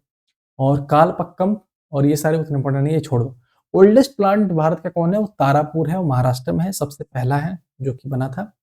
और उसके अलावा क्या इंपॉर्टेंट है, बाकी इधर तो कुछ है नहीं। न्यूक्लियर पावर क्लीन एनर्जी देता है, ये इंपॉर्टेंट नहीं है, आगे आ जाओ। ये सारे के सारे 7 आप देख सकते हो। राजस्थान वाला कहाँ है, रावत भाटा में। तारापुर वाला महाराष्ट्र वाला है। फिर कईगा कर्नाटका में, कुडनकुलम ये कहाँ पर है, कुडनकुलम मद्रास, ये दोनों तमिलनाडु में है। और ये काकरापार वाला है। इसके अलावा नरोड़ा वाला है, नरोड़ा यूपी वाला है, ठीक है। तो ये सारे लिख दिए और कुछ और भी यहाँ पर लिखे हुए आप देख सकते हो मैप में, ठीक है। चलो, अब आ जाते हैं लिथियम पर। लिथियम की बात करें, एक तो ये कि ये सबसे हल्का मेटल होता है, इसका परमाणु संख्या 3 होता है, तो सबसे पहला मेटल ही यही आता है, कौन, लिथियम आता है। दूसरा, ये कौन से ग्रुप में होता है, तो अल्कली मेटल कहलाता है, ये फर्स्ट ग्रुप में होता है, ठीक है। तीसरा, ये हाईली रिएक्टिव होता है, छोटा है तो काफी रिएक्ट करते रहता है, इधर उधर जाते रहता है भाई, काफी रिएक्टिव होता है। और इसका इस्तेमाल, और ये आज इसलिए इंपॉर्टेंट हो गया क्योंकि सारी गाड़ियां या सारी चीजें हम बैटरी पर शिफ्ट कर रहे हैं, ठीक है। उस बैटरी में 2 सबसे मेन कंपोनेंट है, कौन कौन से, एक तो सबसे मेन कंपोनेंट है लिथियम और दूसरा है कॉपर, इसलिए लिथियम इतना इंपॉर्टेंट है। कॉपर हम देख चुके हैं। अच्छा, लिथियम सबसे ज्यादा पाया जाता है कहाँ पर, अर्जेंटीना, बोलीविया और चिले में, ये भी क्या है, ABC। और इन तीनों जगहों को मिलाकर हम कहते हैं लिथियम का ट्राइंगल या लिथियम त्रिभुज कह देते हैं, ठीक है। इसका प्रॉपर्टी कैसा होता है, सॉफ्ट होता है, ठीक है, चांदी जैसा होता है, मुलायम होता है। डेंसिटी घनत्व तो काफी कम होता है, बैटरी में काफी ज्यादा इसका इस्तेमाल कर देते हैं। तेल किरोसिन में इसको डुबा करके रखा जाता है। आगे बढ़े, चलो और आगे देख लो, इस्तेमाल देख लो, जैसे बैटरी में, एरोस्पेस में, अंतरिक्ष रक्षा में, कांच में, ठीक है, दवाइयों में, परमाणु संलयन में, उन सब में करा जाता है। इसको हम व्हाइट गोल्ड या नए युग का तेल भी कहा गया है, ठीक है। मेन दुनिया के टॉप 3 कौन है, ऑस्ट्रेलिया, चिली और चाइना। टुगेदर ये तीनों, अर्जेंटीना, चिली और बोलीविया, ये ध्यान रखना है, ये तीनों टॉप प्रोड्यूसर हैं और ये तीनों हैं जिनके पास सबसे ज्यादा भंडार है। तो इन तीनों को हम लिथियम ट्रायंगल कहते हैं। लिथियम ट्रायंगल बहुत इंपॉर्टेंट है। चलो, भारत की बात करें तो भारत में हाल ही में सबसे ज्यादा मिले हैं, वो देखो, रेसी नाम का जगह है। रेसी कहाँ पर है, तो रेसी है आपके जम्मू कश्मीर में, वहां पर 2023 में मिला है। अभी हाल में एक जगह और मिला है, आगे मैं दिखाऊंगा। अलग से लिस्ट लेकर के आया हूँ। कर्नाटका में, राजस्थान में भी है, ठीक है, मांडला डिस्ट्रिक्ट मध्य प्रदेश में भी है, ठीक है। और उसके अलावा देख सकते हैं ये फोटो यहाँ पर लगा, ये 22-23 का फोटो है जहां पर कहाँ कहाँ पर मिला है। अब आ जाता है हम डायमंड पे। डायमंड की बात करें तो एक तरीके का क्रिस्टलाइन फॉर्म होता है कार्बन का एक दूसरा रूप है। दूसरा अगर हम बात करें तो कार्बन इसमें कैसे क्यूबिक क्रिस्टल में अरेंज होता है, इंपॉर्टेंट नहीं है, मैं आपको बता चुका हूँ केमिस्ट्री में। एक्सट्रीम हार्ड होता है, क्यों? क्योंकि इसका जो मोस्ट स्केल पर मान होता है वो 10 होता है, बता चुका हूँ शुरुआत में ही वीडियो के। दुनिया का सबसे हार्डेस्ट, सबसे कठोर खनिज माना जाता है इसको। ट्रांसपेरेंट होता है, इसका रिफ्रैक्टिव इंडेक्स यानी अपवर्तकता काफी हाई होती है। लस्टर होता है, काफी ज्यादा चमक होती है। केमिकल फॉर्मूला की बात करें तो कार्बन का बना है। हार्डनेस बताने की जरूरत ही नहीं है। क्रिस्टल सिस्टम अपन जैसा कोई हार्डिच नहीं है। क्रिस्टल सिस्टम की बात करें तो क्यूबिक होता है। डेंसिटी की बात करें तो 3.5 ग्राम पर सेंटीमीटर क्यूब। क्लीवेज की बात करें तो काफी परफेक्ट क्लीवेज इससे मिलता है 4 डायरेक्शन में। डायमंड कैपिटल भारत का किसको कहते हैं? सूरत को कहते हैं, ये इंपॉर्टेंट है। सूरत कहाँ पर है? गुजरात में, उसको हम डायमंड कैपिटल या डायमंड सिटी कह देते हैं। डायमंड का इस्तेमाल छोड़ सकते हो, ठीक है, बस ये इंपॉर्टेंट है कि इसको हम कटिंग में इस्तेमाल करते हैं, पूछा जाता है, कटिंग में इस्तेमाल करते हैं, ड्रिलिंग में इस्तेमाल करते हैं। दुनिया का टॉप 10 कौन है? रशिया, बोत्सवाना और कनाडा। भारत की बात करें तो सबसे ज्यादा कहां पर है? वो है मध्य प्रदेश के पन्ना वाले एरिया में, पन्ना में, ठीक है। हीरा पन्ना नाम सुना है ना? तो हीरा पन्ना, पन्ना वाले जगह को कहते हैं, ठीक है। उसके अलावा उड़ीसा, छत्तीसगढ़ और वहां पर भी पाया जाता है, वो उतने इंपॉर्टेंट नहीं है। सबसे इंपॉर्टेंट कौन है? ये पन्ना वाला एरिया। पन्ना वाला एरिया कहाँ पर है? वो है आपके मध्य प्रदेश में, ठीक है। उसके अलावा दुनिया में कहाँ है? रशिया के याकूत रीजन, बोत्सवाना में, साउथ अफ्रीका में, यहाँ पर भी पाए जाते हैं। अब आते हैं क्रोमाइट पर। क्रोमाइट क्या है? पहला तो ये कि ये क्रोमियम का ओर है। फॉर्मूला भले ही इसमें आयरन आता है लेकिन ये क्रोमियम भी आ रहा है, तो ये क्रोमियम का ओर होता है, ठीक है, ये ध्यान रखना है। और ये एक तरीके का मेटालिक मिनरल है, तो ये भी ध्यान रखना है। केमिकल कंपोजिशन क्रोमियम और आयरन ऑक्साइड दोनों से मिलकर बना है। कलर इसका कैसा होता है? डार्क ब्राउन, यानी गहरे भूरे कलर का होता है, ये काले कलर का होता है। डेंसिटी अच्छी खासी होती है। इंपॉर्टेंट नहीं है बाकी चीजें, चलो। यूजेस इंपॉर्टेंट नहीं है उतने, छोड़ सकते हो। वर्ल्ड डिस्ट्रीब्यूशन भी मेनली कहाँ पाया जाता है? साउथ अफ्रीका, कजाकिस्तान, तुर्की, फिनलैंड, ये उतने इंपॉर्टेंट नहीं है। जो इंपॉर्टेंट नहीं है वो छोड़ सकते हो। यहाँ से इंपॉर्टेंट है इसलिए क्योंकि भारत में काफी ज्यादा मात्रा में इसको प्रोड्यूस किया गया है। जैसे उड़ीसा में सबसे ज्यादा प्रोड्यूस किया जाता है इसको, ठीक है। उसके बाद महाराष्ट्र, कर्नाटक, गोवा, इन सब जगहों पर भी प्रोड्यूस किया जाता है। चलो और बात करें तो कुछ इंपॉर्टेंट फैक्ट्स हैं इसका। प्राइमरी और क्रोमियम का प्राइमरी और कौन है? क्रोमाइट है। और बाकी बातें तो मैंने ऑलरेडी करा दी, तो छोड़ सकते हो। मोनाजाइट। मोनाजाइट क्या है? मैंने बताया ना कि जो भी नाभिकीय ऊर्जा है उनका एक अच्छा स्रोत है मोनाजाइट, ठीक है। मोनाजाइट किसका स्रोत है? मोनाजाइट थोरियम का स्रोत है, ठीक है। तो थोरियम का एक और स्रोत है जिसका नाम है लीमेनाइट। क्या नाम है उसका? लीमेनाइट, वो भी लिख लेना यहाँ पे। तो लीमेनाइट से भी थोरियम निकाला सकता है और मोनाजाइट से भी। और थोरियम किसका काम आता है? न्यूक्लियर एनर्जी को बनाने में काम आता है। अच्छा, मोनाजाइट जो है एक तरह का rare earth metal, rare earth element है। रेयर अर्थ एलिमेंट्स क्या होते हैं? जरा एक बार पहले उन्हीं को देख लेते हैं, फिर यहाँ पर हम आएंगे, ठीक है। वो उसके बाद मैं आपको यहाँ ले आऊंगा। रेयर अर्थ एलिमेंट्स कहाँ गए? ये रहे रेयर अर्थ एलिमेंट्स, पहले इसको देख लेते हैं, फिर हम वहां जाएंगे, क्योंकि बार बार वो रिपीट होगा तो मजा नहीं आएगा। देखो, रेयर अर्थ एलिमेंट्स की बात करें तो नाम से पता चल रहा है रेयर। रेयर मतलब बहुत कम होते होंगे अर्थ एलिमेंट्स जो अर्थ में मिलते हैं, जो एक जैसे दिखते हैं। और आज इसलिए बहुत ज्यादा इंपॉर्टेंट है क्योंकि इनका इस्तेमाल इलेक्ट्रॉनिक्स में, जो ईवी की बैटरी आ रही है ना, इलेक्ट्रिक व्हीकल वाली, उनके बैटरी में, मैग्नेट में, डिफेंस के सामान में, रिन्यूएबल एनर्जी में, स्पेस के टेक्नोलॉजी में, इन सब में इनका बहुत ज्यादा इस्तेमाल किया जाता है, ठीक है। इसलिए काफी रेयर है। आपने सुना होगा कि टोटल 17 है जिस पर क्या करा है चाइना एक्सपोर्ट करता था, उसने बंद कर दिया है। भारत को भी देता था, उसने बंद कर दिया है कि भाई मैं नहीं दूंगा किसी को। वो खुद ही अपने आसमान पर बैठा हुआ है, कैसे देगा? देखो मेन कौन कौन से यही है। बताया था मैंने केमिस्ट्री के पीरियोडिक टेबल में कि इसको क्या कहते हैं हम? Lanthanide series. क्यों? क्योंकि पहला एलिमेंट होता है वो होता है लेंथेनम, ठीक है। और ये एफ ब्लॉक एलिमेंट होते हैं, बता चुका हूं मैं। और ये पूरा का पूरा लेंथेनाइड सीरीज, ये 15 होते हैं और दो ये कौन है? स्कैंडियम और यट्रियम। 17 टोटल के टोटल मिलकर के बनाते हैं रेयर अर्थ मेटल। ये पूरा का पूरा लिस्ट भी मैंने लगा दिया है। सबसे पहले यट्रियम से लेकर के प्रोमेथियम तक ये पूरा का पूरा सब कुछ लगा दिया है, ठीक है। कहीं कोई दिक्कत नहीं है। तो अब ये हो गया रेयर अर्थ मेटल। अब वापिस आ जाते हैं अपने पॉइंट पर, ठीक है। पॉइंट पर आते हैं और देखते हैं हम कहाँ थे, कहाँ थे, कहाँ थे, कहाँ गया। हाँ, ये रहा मोनाजाइट। तो मोनाजाइट जो क्या है, एक तरीके का रेयर अर्थ एलिमेंट है ये भी। और उसके बाद बात करें तो मतलब रेयर अर्थ इसलिए है क्योंकि ये जो बना हुआ है ना, उसमें रेयर अर्थ के सारे एलिमेंट्स मिलकर, काफी सारे एलिमेंट्स मिलकर के इसको बनाते हैं, इसलिए रेयर अर्थ होता है। ये थोरियम का अच्छा सोर्स होता है। उसके अलावा इसका केमिकल फॉर्मूला देख सकते हो, ये होता है, इंपॉर्टेंट नहीं है, छोड़ सकते हो। कंटेंट्स सीरियम, लेंथेनम, नियोडीमियम, ये सारे ये रखता है। कलर की बात करें तो पीले कलर का होता है, इंपॉर्टेंट नहीं है। डार्क हार्डनेस इतनी होती है। यूजेज देख लो, न्यूक्लियर फ्यूल में, रेयर अर्थ के एक्सट्रैक्शन में, इन सब में यूज होता है, ये इंपॉर्टेंट नहीं है। यहाँ आगे आ जाओ। डिस्ट्रीब्यूशन में टॉप 5 कौन है? चाइना एक पे है, दूसरे पर इंडिया है, तीसरे पर ऑस्ट्रेलिया, चौथे पर यूएसए, पांचवें पर है साउथ अफ्रीका। बाकी यहाँ बहुत इंपॉर्टेंट है, इसलिए क्योंकि भारत के केरला में सबसे बड़ा भंडार है। केरला में भी, केरला के आसपास में देखो, केरला में कोल्लम और पलक्कड़, ये केरला में पड़ता है। इसके अलावा विशाखापट्टनम और महानदी डेल्टा, इनको मिला दो तो दुनिया का सबसे बड़ा रिजर्वायर यही है। ठीक है। इसके अलावा तमिलनाडु के मनावलाकुरिची और तिरुवनवली में पड़ता है। उड़ीसा के गोपालपुर बेल्ट में पड़ता है, काफी ज्यादा। अब आगे आ जाते हैं। मोनाजाइट को रेगुलेट करने के लिए कई सारी संस्थाएं, जैसे IREL, Indian rare earth elements, DA, department of atomic energy. अच्छा, एक पहले ही बनाया गया था 1948 में, एटॉमिक एनर्जी कमीशन, इनको डील करने के लिए 1948 में बनाया गया। उसके बाद एक इंस्टीट्यूट, एक संस्था बनाई गई इसमें और आगे बढ़ाने के लिए, इसका नाम है एटॉमिक एनर्जी इंस्टीट्यूट, ट्रॉम्बे में बनाया गया था 1954 में। स्टार मार्क वाले पूछा जाता है, जिसका नाम बदल करके 1967 में भाभा एटॉमिक रिसर्च सेंटर या बीएआरसी कर दिया गया। समझ रहे हो? ये सारी बातें मैंने आपको बता दी हैं, तो अब यहाँ वापस नहीं। अच्छा, रीजन वाइज कहाँ पर क्या पाया जाता है वो भी मैंने लिख दिया कि मिडिल ईस्ट में पेट्रोल और गैस पाया जाता है, चाइना में कोयला और स्टील पाया जाता है, ऑस्ट्रेलिया में आयरन, बॉक्साइट, गोल्ड, ये सब पाया जाता है, ये देख लेना आप। भारत में कौन कौन से कहाँ पाया जाता है ये भी मैंने एक लिस्ट अलग से बना दिया है, यहाँ पर देख सकते हो, अलग से लिस्ट बना दिया है मैंने, कौन सा कहाँ पर पाया जाता है, और के हिसाब से सबकी समरी लिख दी है। अब यहाँ देखो, टॉप 3 प्रोड्यूसर कौन कौन से, जैसे आयरन के टॉप 3 कौन है? पहला उड़ीसा, फिर कर्नाटक और फिर छत्तीसगढ़, ये आ जाते हैं ओकेसी, ओ के सी।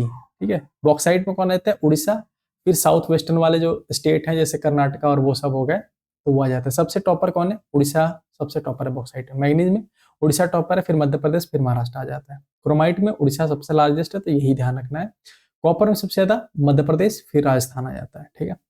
कोल की बात करें, ये लेटेस्ट डेटा है इसलिए। कोल की बात करें तो झारखंड, छत्तीसगढ़ और उड़ीसा, ये देख लेना आप, झारखंड, छत्तीसगढ़, उड़ीसा।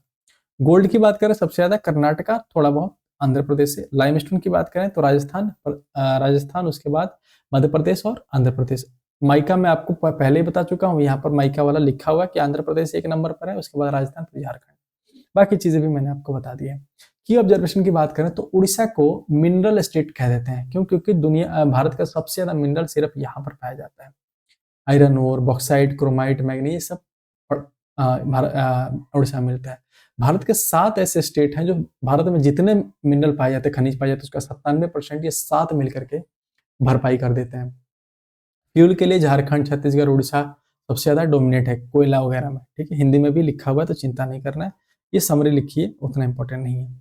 अब देखो, हाल ही में कई जगह पर भंडार मिले हैं, यहाँ से भी क्वेश्चन पूछा जा रहा है। जैसे लिथियम का भंडार कहाँ मिला है? रीसी में मिला है। रीसी कहाँ था? जम्मू कश्मीर में 2023 में। नागौर में मिला है, वो कहाँ है? राजस्थान में। कोरबा, ये इंपॉर्टेंट है, लेटेस्ट मिला है कोरबा। कोरबा कहाँ पड़ जाता है? छत्तीसगढ़ में। ठीक है। और कोरबा में एक और जगह है जैसे दंगाओ, गंतारा, और एक है काठगोड़ा, तो ये भी देख सकते हो। उसके अलावा मांड्या कर्नाटका में। ठीक है। तो ये सारे नए नए जगह है जहां पर मिले, जिसमें सबसे नया कोरबा है। इसके अलावा अगर हम बात करें गोल्ड के नए रिजर्वायर, यहाँ से क्वेश्चन अभी हाल में पूछा गया है। देवगढ़ उड़ीसा में है, न्यू जोन है, 2025 में आइडेंटिफाई किया गया, देख सकते हो। उसके अलावा अगर हम बात करें तो उड़ीसा में और कौन कौन सी जगह? सुंदरगढ़, नबरंगपुर, अंगुल, कोरापुट, ये सब है। मध्य प्रदेश के जबलपुर में मेजर बियरिंग है। कुरनूल है आंध्र प्रदेश में। First major private gold mine यही था। जमुई, स्टार मार्क कर लो, ये अभी पूछा गया, पता नहीं कितने एग्जाम में ये पूछा गया। जमुई जो है वो बिहार में पाया गया है, सोना का बेल्ट, और ये भारत का सबसे बड़ा गोल्ड का रिजर्वायर है। ठीक है। माना जा रहा है कि 222.88 मिलियन टन वहां पर है। और भूखिया, जगपुरा या बांसवाड़ा कह दें तो राजस्थान में ये मिलता है।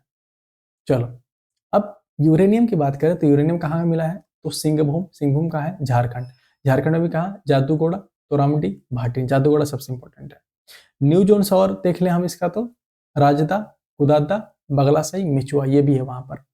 तुम्मल्लापल्ले कहाँ पर है, आंध्र प्रदेश में। कई सारी चीजें तो इतनी बार रिपीट हो गई कि याद हो गई होगी अभी तक। तो भारत का सबसे बड़ा यूरेनियम डिपो यहाँ पर है।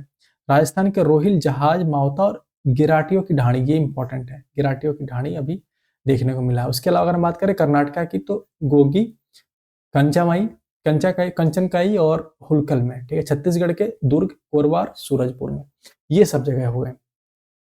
रेयर अर्थ एलिमेंट मैंने बता दिया। रेयर अर्थ एलिमेंट कहाँ कहाँ मिला है, तो कोस्टल और इनर प्लेसर जगह में, जैसे महाराष्ट्र, कर्नाटक, केरला, जितना तटीय क्षेत्र है वहां पर मिला है। गुजरात, राजस्थान में काफी मिला है, ठीक है। और जगह पर अरुणाचल प्रदेश वगैरह में मिला है, बता दिया मैंने आपको ये। रेयर एलिमेंट्स के बाद आ जाता है क्रिटिकल एलिमेंट्स, ये भी अभी चल रहा है। तो क्रिटिकल एलिमेंट्स नाम से ऐसा चल रहा है कि आवश्यक खनिज, काफी आवश्यक है। इसलिए आवश्यक है क्योंकि इनका डिमांड काफी ज्यादा है, सप्लाई बहुत कम है, और स्ट्रेटेजिक काफी इंपॉर्टेंट है, ठीक है। कैसे, सुरक्षा के लिए, साफ एनर्जी के लिए, सुरक्षित एनर्जी के लिए, अच्छी टेक्नोलॉजी के लिए, ठीक है, हाई टेक इंडस्ट्री के लिए, इन सब में इनका बहुत ज्यादा इस्तेमाल हो रहा है। इसको हम क्रिटिकल एनर्जी कह दिए। और भारत ने 30 क्रिटिकल एनर्जी अभी तक डिसाइड किए हैं, जिसमें लिथियम, कोबाल्ट, निकल, ग्रेफाइट, रेयर अर्थ के कुछ elements, chromium, copper, tin, titanium, platinum, ये सारे आ जाते हैं, ठीक है। ये सारे आ जाते हैं, ये आप देख सकते हो।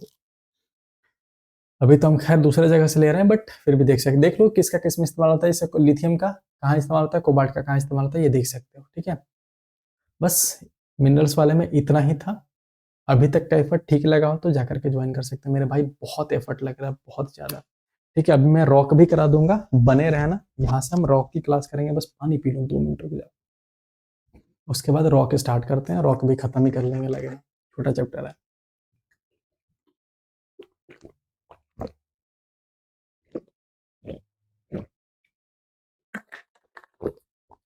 मेहनत करते रहना, भागना नहीं है मेहनत से दोस्त, क्योंकि मेहनत का कोई अल्टरनेटिव नहीं है। एक बहुत अच्छा कोटेशन है कि hard work beats talent when talent does not work hard.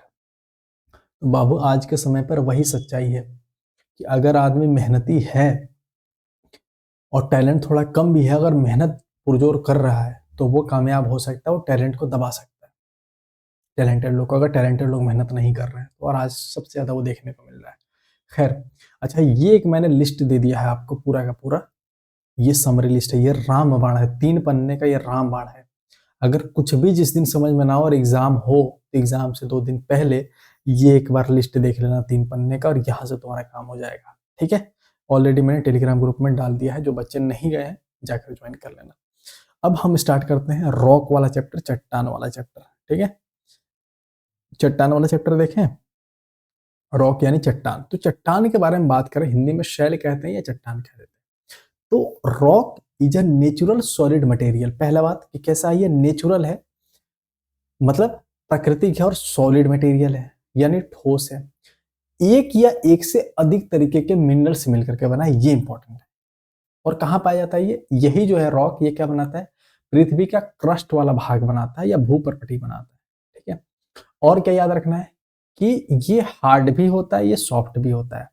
Hard जैसे ग्रेनाइट, सॉफ्ट जैसे सोपस्टोन, ठीक है। उसके अलावा इसके अध्ययन को हम पेट्रोलॉजी कह देते हैं, और जो इसका अध्ययन करता है उसको पेट्रोलॉजिस्ट कह देते हैं। उदाहरण के तौर पर कई सारी चीजें हम आगे देखेंगे। अच्छा, मोस्ट कॉमन हमने बताया था कि कौन सा मिनरल पाया जाता है, फेल्डस्पार और क्वार्ट पाया जाता है। उसके अलावा बात करें तो रॉक जो होता है अलग अलग रंग में दिखता है, जैसे गैब्रो कलर में दिखता है ब्लैक, गैब्रो कैसा दिखता है ब्लैक, क्वार्जाइट कैसा दिखता है मिल्की व्हाइट, ठीक है। तो ये भी दिखता है। रॉक की बात करें, देख लो रॉक और मिनरल में क्या फर्क होता है। रॉक क्या है कि मिनरल से मिलकर बना है, जबकि मिनरल क्या है, नेचुरली ऑकरिंग है, वो किसी से मिलकर के, इनसे मिलकर के नहीं बना है, ठीक है, नेचुरली अकर कर रहा है। इसका जो कंपोजिशन है रॉक का, इसका जो कंपोजिशन है वो फिक्स नहीं होता, निश्चित नहीं होता है। मिनरल का जो कंपोजिशन है, रासायनिक सूत्र है, वो फिक्स होता है। अब देख लेते हैं जरा क्लासिफिकेशन ऑफ रॉक्स यानी शैलों का वर्गीकरण कर लेते हैं। तो मिनरली शैलों को 3 भाग में बांटा गया है। पहला इग्नियस यानी अग्निज, सेडिमेंट्री यानी अवसादी, मेटामॉर्फिक यानी परिवर्तित। एक एक करके तीनों को देख लेते हैं। इग्नियस की बात करें तो इग्नियस शब्द का मतलब होता है इग्निस, ठीक है। इग्नियस शब्द किससे बना है, इग्निस से। इग्निस एक लैटिन शब्द है जिसका मतलब होता है फायर। ध्यान देना, इग्निस रॉक जो मैंने तुम्हें बताया था कि भाई जमीन के नीचे मतलब क्रस्ट के जस्ट नीचे मेंटल के ऊपरी भाग में है एस्थीनोस्फीयर। एस्थीनोस्फीयर के पास कौन है? मैग्मा है। ठीक है, मैग्मा है। मैग्मा क्या कर देता है? जमीन से नीचे ऊपर की तरफ आता है और यही ऊपर आकर के क्या हो जाता है? ठंडा हो जाता है। ठंडा होने के बाद ये पत्थर बनता है। ये जो पत्थर बनता है पहले आकर के ठंडा होकर के जो पत्थर बनाता है उसको हम इग्नियस रॉक कह देते हैं, पहली बात। अब ये ठंडा कई बार तुमने देखा होगा कि ये जमीन के अंदर भी बन जाता है और कुछ सरफेस के ऊपर भी आ जाता है। अभी हम देखेंगे उसी के बिहाफ पर कैसे क्लासिफिकेशन कर देते हैं। पहली पहला उसके बाद एक और चीज याद रखना है कि चूंकि ये सबसे पहले बनता है इग्नियस रॉक या आग्नेय शैल, इसलिए हम इसको प्राइमरी रॉक या प्राथमिक शैल कह देते हैं। ठीक है, इसको कह देते हैं हम इग्नियस रॉक को। कैसे बनता है? मैग्मा के या लावा के ठंडा होने से ये बनता है।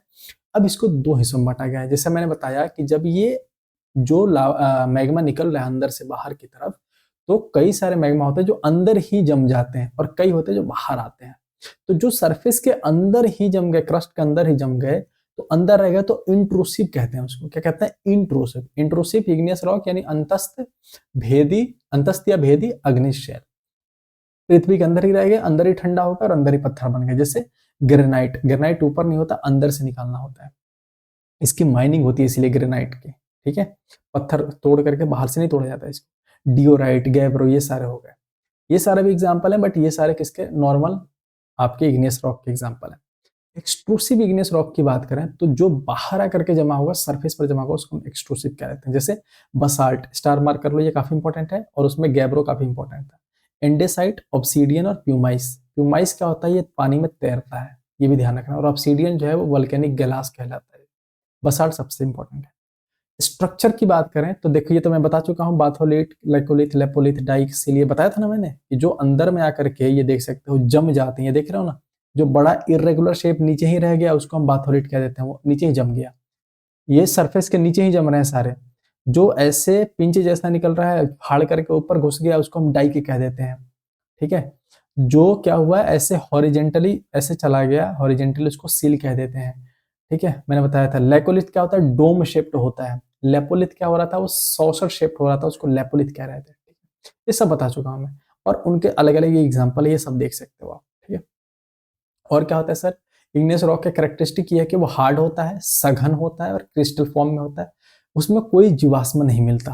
ठीक है, और सिलिका, मैग्नीशियम, आयरन में रिच होता है, काफी ज्यादा ये पाए जाते हैं उसमें। वेदरिंग एक प्रक्रिया होती है। ठीक है, वेदरिंग एक प्रक्रिया होती है, हम जब पढ़ेंगे तब मैं बताऊंगा, उससे ये रेजिस्ट करता है। और ये रॉक साइकिल का अभी हम पढ़ेंगे, रॉक चक्र या शेल चक्र, उसका ये आधारशिला रखता है। कौन? इग्नियस रॉक, क्योंकि ये प्राइमरी रॉक है। अच्छा, इसका जो इग्नियस रॉक है ये दो चीजों से मिलकर के बना है, मतलब बनावट के आधार पर दो हिस्सों में बांटा गया, जैसे फेल्सिक और माफिक। फेल्सिक वो है जो सिलिका ज्यादा है जिसमें। ठीक है, और ये लाइट कलर का होता है, हल्का कलर का होता है। आप देख सकते हो कई सारे हैं जो लाइट कलर के हैं। ठीक है, लाइट कलर के हैं, कई हैं जो डार्क कलर के हैं। जैसे ग्रेनाइट है तो ग्रेनाइट लाइट कलर का है तो फेल्सिक हो गया। माफिक जो है वो डार्क कलर का होता है जनरली, और ये आयरन और मैग्नीशियम का बना हुआ होता है जनरली।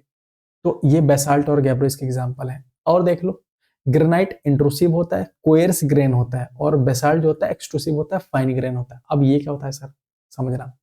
जब पृथ्वी के नीचे से, सतह के नीचे से जब वो आ रहा है, कौन आ रहा है? देखो वो आ गया, मैग्मा बाहर आ रहा है, तो क्या है कि वो बाहर आता है, जो अंदर में जम रहा है ना, अंदर में जमता है, तो उसके जो कंकड़ बन रहे हैं या उसके जो दाने बन रहे हैं वो बड़े बड़े दाने बन जाते हैं। ठीक है, दानेदार हो जाता है, पत्थर के दाने बड़े होते हैं, इसलिए उसको कोयर्स ग्रेन कह देते हैं। जो ऊपर आ रहा है तो ऊपर आ रहा है तो ऊपर हवा भी बहेगा तो भी उसको थोड़ा सा इधर उधर करेगा, पानी भी चल रही है और भी चीजें काम कर रही हैं, तो वो क्या हो जाते हैं, ऊपर वाले के दाने बहुत छोटे हो जाते हैं, इसलिए उसका ग्रेन फाइन होता है। जैसे बसाल्ट ऊपर आता है, एक्सट्रूसिव रॉक है, तो इसलिए उसका जो दाना है वो पतला होता है, हल्का होता है। ग्रेनाइट अंदर ही जम जाता है, इसलिए बड़े दाने होते हैं। बताओ, प्यूमिस पानी के ऊपर तैरता है, ऑब्सीडियन वोल्केनिक ग्लास कहलाता है, ज्वालामुखी कांच कहते हैं, गैब्रो डार्क कलर का होता है। ठीक है, ये फैक्ट्स याद रखना है। इकोनॉमिक इंपोर्टेंस की बात करें तो प्रोवाइड मेटेलिक मेटल्स, मिनरल्स, और ग्रेनाइट बेसाल्ट को हम बिल्डिंग में इस्तेमाल करते हैं, और फर्टाइल सॉइल्स में बसाल्ट पाया जाता है। बस इतना इंपॉर्टेंट नहीं है, ये सारी बातें लिखी गई। इग्नियस रॉक क्या होता है? प्राइमरी रॉक होता है। बेसाल्ट मोस्ट कॉमन एक्सट्रूसिव है, ग्रेनाइट मोस्ट कॉमन इंट्रूसिव है, प्यूमाइस तैरता है, ऑब्सीडियन वोल्केनिक ग्लास होता है, और डेक्कन प्लेटो की बात कर लेते हैं तो उसमें सबसे ज्यादा बेसाल्ट वाला लावा पाया जाता है, बता चुका हूं मैं। इग्नियस रॉक भारत में कहाँ कहाँ है? डक्कन ट्रैप में सबसे ज्यादा भंडार है, हम देख चुके हैं। छोटा नागपुर प्लेटू में भी वहाँ काफी ज्यादा है, और साउथ इंडिया में भी है। ठीक है, चलो सेडिमेंट्री रॉक की अगर हम बात कर लें तो सेडिमेंट्री रॉक होता है अवसादी शैल या अवसादी चट्टान। ये होता है सेडिमेंटन शब्द से बना है। सेडिमेंटम शब्द क्या है? सेटलिंग। सेडिमेंटम शब्द का मतलब सेटल होना। सेटल मतलब समझना। जैसे मान लो पृथ्वी के ऊपर कई सारे चट्टान है, पहाड़ है, ठीक है, तो होता क्या है, मिट्टी है, कई सारी चीजें हैं। जब हवा चला तो ये धीरे धीरे क्या होते हैं, हल्के हल्के टूटते हैं। हम पढ़ेंगे, जब वेदरिंग पढ़ेंगे तब पढ़ेंगे।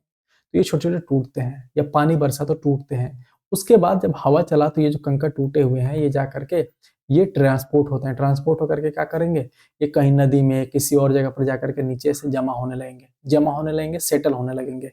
ऐसे ऐसे सेटल होने लगेंगे, सेटल होने लगेंगे, सेटल होने लगेंगे, सेटल होने, सालों तक सेटल होंगे। और एक दूसरे के ऊपर, जब एक दूसरे के ऊपर आ रहे हैं तो प्रेशर बनाएंगे, टेम्परेचर लगेगा, कई सारी चीजें होंगी, दबाव बनेगा, तो इकट्ठा होंगे तो अलग अलग लेयर बना लेंगे। ठीक है, अलग अलग लेयर बना लेंगे, और ऐसा जो पत्थर बनेगा उसको हम कह देते हैं क्या? सेडिमेंट्री। इस लेयर को स्ट्रेटा कह देते हैं। क्या कह देते हैं? स्ट्रेटा। सेडिमेंट्री में क्या पाया जाता है? स्ट्रेटा पाया जाता है, यानी लेयर्स पाया जाता है। क्यों?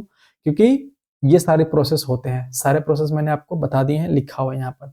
अच्छा, इस प्रोसेस को, इसके बनने के प्रोसेस को लिथिफिकेशन या स्टैलन कह देते हैं। ठीक है, चलो कैरेक्टरिस्टिक देख लो कि इसमें लेयर होते हैं, कई सारे परत होते हैं, और इसमें जीवाश्म पाए जाते हैं। इकलौता ऐसा क्या है, शैल है जिसमें जीवाश्म पाए जाते हैं। और ये सॉफ्ट भी होता है और मॉडरेट हार्ड भी होता है। ठीक है, पृथ्वी का जो 75% लैंड सरफेस है उसमें ये पाया जाता है।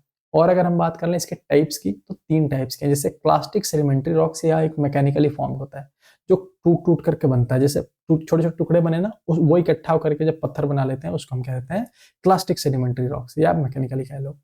इसका जो एग्जांपल है वह sandstone, conglomerate, shale, breccia. Important है, इंपॉर्टेंट, इसको हम मिस नहीं कर सकते। सैंडस्टोन काफी इंपॉर्टेंट है। ठीक है, सैंडस्टोन, कॉन्ग्लोमेरेट और लाइमस्टोन, शेल, ये सारे सारे इंपॉर्टेंट है। इनके साइज भी कैसे होते हैं? दानेदार होते हैं, और क्या करें, हाईली पोरस होते हैं, काफी ज्यादा पोरस होते हैं, पानी सोख सकते हैं। इसके अलावा अगर हम बात करें तो दूसरा टाइप होता है केमिकल सेडिमेंट्री रॉक या अवसादी शैल। इसमें क्या होते हैं, देखो, form by precipitation of dissolved minerals. नाम से पता चल रहा है कि इसमें केमिकल्स, अगर जो साथ साथ वो टहल रहा है, घूम रहा है, जो मिट्टी में जमा हो रहा है, पानी में जाकर के नीचे बैठ रहा है, तो पत्थर वो घुलेगा तो किसी न किसी केमिकल से बना है। तो केमिकल जब मिल करके कोई पत्थर बना लेते हैं उसको हम क्या कहते हैं? सेडिमेंट्री रॉक्स का केमिकल सेडिमेंट्री रॉक। उदाहरण, rocky salt, gypsum, chert, travertine, limestone, halite, potash. Limestone तीनों में आ जाता है। ठीक है, ये सारी चीजें देख लेना आप। ऑर्गेनिक सेडिमेंट्री रॉक्स वो वैसे होते हैं जो जीव जंतु से मिलकर के बने होते हैं, जैसे कोयला, लाइमस्टोन, चौक, ये सारे गिजराइट, ये सब के सब। ठीक है, चलो बाकी चीजें उतनी इंपॉर्टेंट नहीं है, सारे मैंने फोटो लगा दिए। हाँ, कुछ important sedimentary rocks and their composition, किससे वो बने हैं। जैसे सैंडस्टोन किससे बना है? क्वार्ज से बना है। ठीक है, शेल किससे बना है? क्ले से बना है, यानी चिकनी मिट्टी से बना है। लाइमस्टोन किससे बना है? तो कैल्साइट से बना है, कैल्शियम कार्बोनेट से बना होता है लाइमस्टोन। कोयला किससे बना है? प्लांट से बना है, पता है तुम्हें, प्लांट और एनिमल्स जो दबे हुए हैं।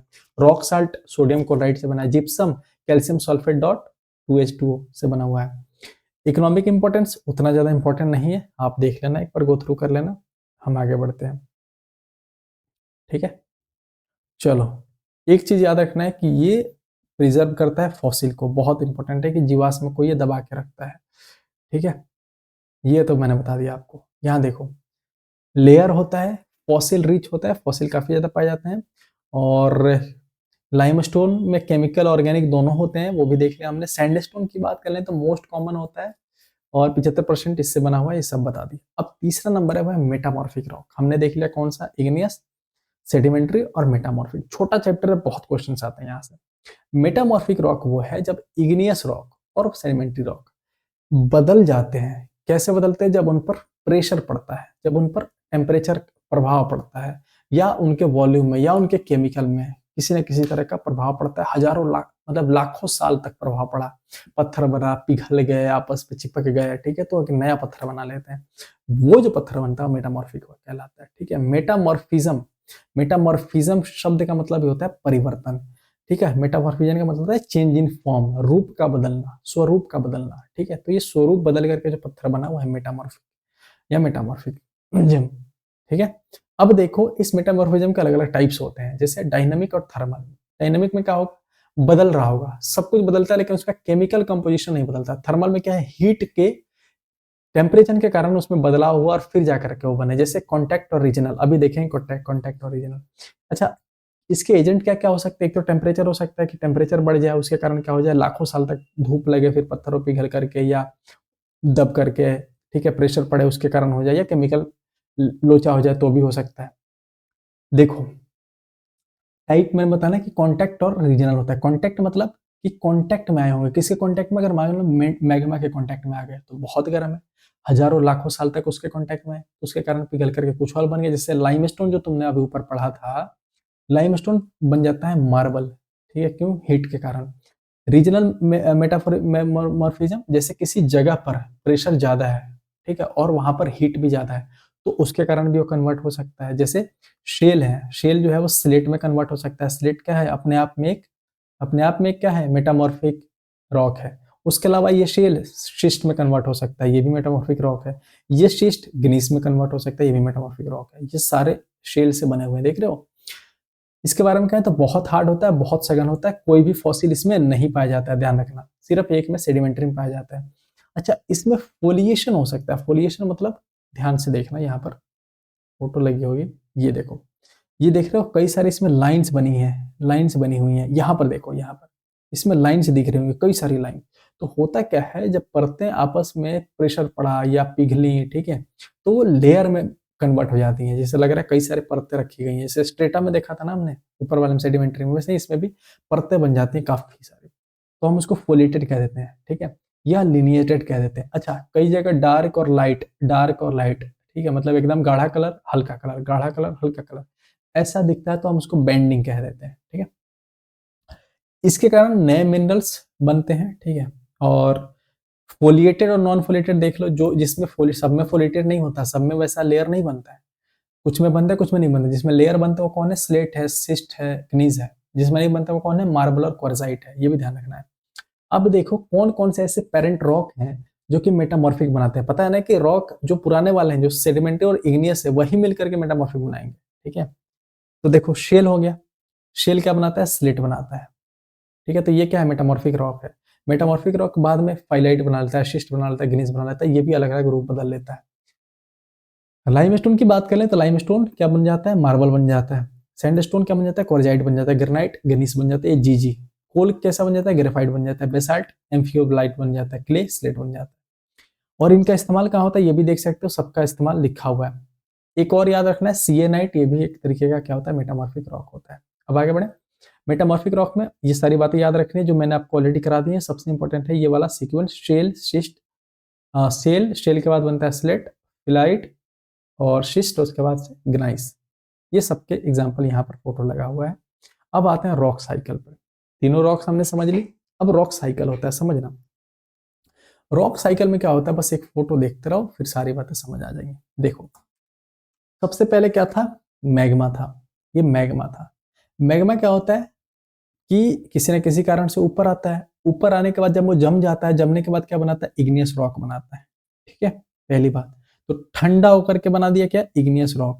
मैग्मा आकर के ठंडा हुआ, इग्नियस रॉक बना और सॉलिडिफाई हो गया। इसी को हम कहते हैं सॉलिडिफाई होना या ठोसीकरण होना, ठीक है। अब इस इग्नियस रॉक पर या आग्निक चट्टान पर मान लो हवा चला, पानी चलिए, टूटेगा। टूटने के बाद ये अलग अलग फ्रेगमेंट्स में बटेगा। ये क्या हो जाएगा, बह करके पानी के नीचे जाकर के जमेगा और अलग अलग लेयर्स बना लेगा। तो यही वाला कन्वर्ट हो जाएगा किसमें, सेडिमेंट्री रॉक में, ठीक है, सिंपल। अब ये सेडिमेंट्री रॉक क्या हो जाएगा, यही सेडिमेंट्री रॉक पर मान लो हीट आया, टेम्परेचर पड़ा, प्रेशर पड़ा, तो ये भी किस में कन्वर्ट हो सकता है, ये कन्वर्ट हो सकता है मेटामॉर्फिक रॉक में। समझ आ गई बात। तो ये डायरेक्ट पूरा का पूरा एक साइकिल हो गया। अब ये मेटामॉर्फिक रॉक भी मान लो हीट होता होता होता, या तुम्हें पता है कि मान लो ये क्रस्ट बना है, क्रस्ट बना है, और कभी अचानक से झटका लगा और ये मैग्मा सबडक्शन जोन बन जाए या कन्वर्जेंट बाउंड्री बन जाए और उसके कारण कन्वर्जेंट जोन बने हैं और ये अंदर चला जाए, तो वो भी जाकर के पिघल जाएगा और मैग्मा बन जाएगा। तो ये पूरा का पूरा एक साइकिल बन गया, आप देख सकते हो। यहां से यहाँ मेथड को हमने लिथिफिकेशन कह दिया, इस वाले मेथड को हम कहते हैं मेटामॉर्फिज्म। सेडिमेंट्री रॉक से मेटामॉर्फिक रॉक बनने को मेटामॉर्फिज्म कहते हैं। तो पहला तो एक साइकिल आपने देख लिया। दूसरा ये हो सकता है कि इस इग्नियस रॉक से डायरेक्ट क्या बन जाए, मेटामॉर्फिक रॉक। कैसे, जब हीट और टेम्परेचर पड़े, और प्रेशर पड़े तो डायरेक्ट इसमें बदल सकता है। सेडिमेंट्री रॉक से भी डायरेक्ट बन सकता है ये। तो ये पूरा का पूरा आप देख सकते हो ये साइकिल है, और फिर ये मेटामॉर्फिक मैग्मा बदल सकता है, और फिर ये ऐसा बन सकता है। तो ये पूरा का पूरा एक साइकिल है। इसी साइकिल को हम रॉक साइकिल कहते हैं। क्या कहते हैं? Rock cycle. मतलब एक दूसरे के रूप में ये बदले जा सकते हैं। सब स्टेप वाइज लिखा हुआ है, आप पढ़ लेना इत्मीनान से। मैंने सारी बातें समझा दी। कुछ और मोटी मोटी बातें देख लो। जैसे रॉक साइकिल एक रिसाइकलिंग होती है जिसमें अर्थ क्रस्ट बनता है और कई सारी चीजें उसमें वो होती हैं। रॉक्स की बात करें तो परमानेंट नहीं रहते हैं, वो ट्रांसफॉर्म होते रहते हैं, अलग अलग रूप बदलते रहते हैं, वेदरिंग, इरोजन, डिपोजिशन होते रहता है। ये मैं बताऊंगा क्या होता है तीनों, हम आगे पढ़ेंगे। हीट प्रेशर के कारण मेटामॉर्फिक बनता है, मेल्टिंग और कूलिंग के कारण इग्नियस बनता है। इग्नियस रॉक क्या होता है? प्राइमरी रॉक होता है। सेडिमेंट्री रॉक फॉसिल्स रखता है। मेटामॉर्फिक रॉक बेंडिंग दिखाता है। ठीक है, वहां कोई फॉसिल्स नहीं दिखते हैं। इतनी बात हो गई। समरी यहाँ पर देख सकते हो, सबका लिखा हुआ है। इग्नियस से वेदर होता है, फिर सेडिमेंट बनता है। सेडिमेंट से क्या बनता है? सेडिमेंट्री। उसके बाद उस पर भी अगर धूप लगे काफी लाखों साल तक तो मेटामॉर्फिक बन सकता है, फिर वापस पिघल करके इग्नियस बन जाएगा। तो ये पूरा साइकिल चलते रहता है। कुछ और बातें देख लो, जैसे ग्रेनाइट। इग्नियस रॉक में क्या क्या दो तीन एग्जांपल्स याद रखना है। जैसे इग्नियस रॉक में ग्रेनाइट जो कि इंट्रूसिव है, बेसाल्ट एक्सट्रूसिव है। डेक्कन ट्रैप बेसाल्ट लावा से बना हुआ है। सेडिमेंट्री की बात करें तो कोल इसका एग्जांपल है, फॉसिल इसमें पाए जाते हैं। मेटामॉर्फिक की बात करें तो मार्बल लाइमस्टोन से बना है, स्लेट शेल से बना हुआ है। ठीक है, और देख लो।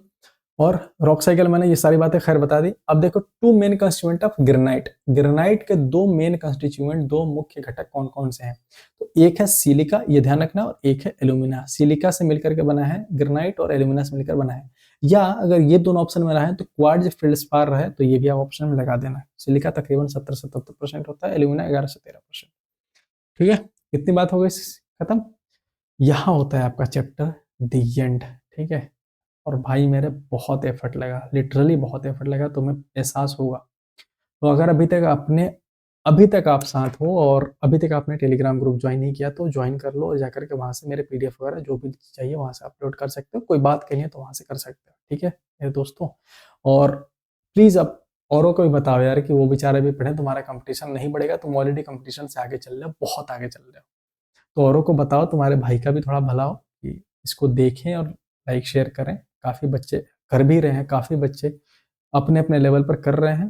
ठीक है, बाकी आपको जो भी जैसा लगे, ठीक है, थोड़ा सा मैनेज करते रहिए। 26 हमारा होगा ये यकीन रखिए। ठीक है, 26 विल बी आवर्स हमारा होगा, भरोसा रखिए। सो मिलते हैं जल्दी, ध्यान रखिए। ये सारी चीज़ें आपको मैं वापस से डाल देता हूँ अभी टेलीग्राम ग्रुप में, वहाँ ले लेना। ठीक है, मिलते हैं जल्दी, ख्याल रखिए। टाटा, जय हिंद, बाय बाय।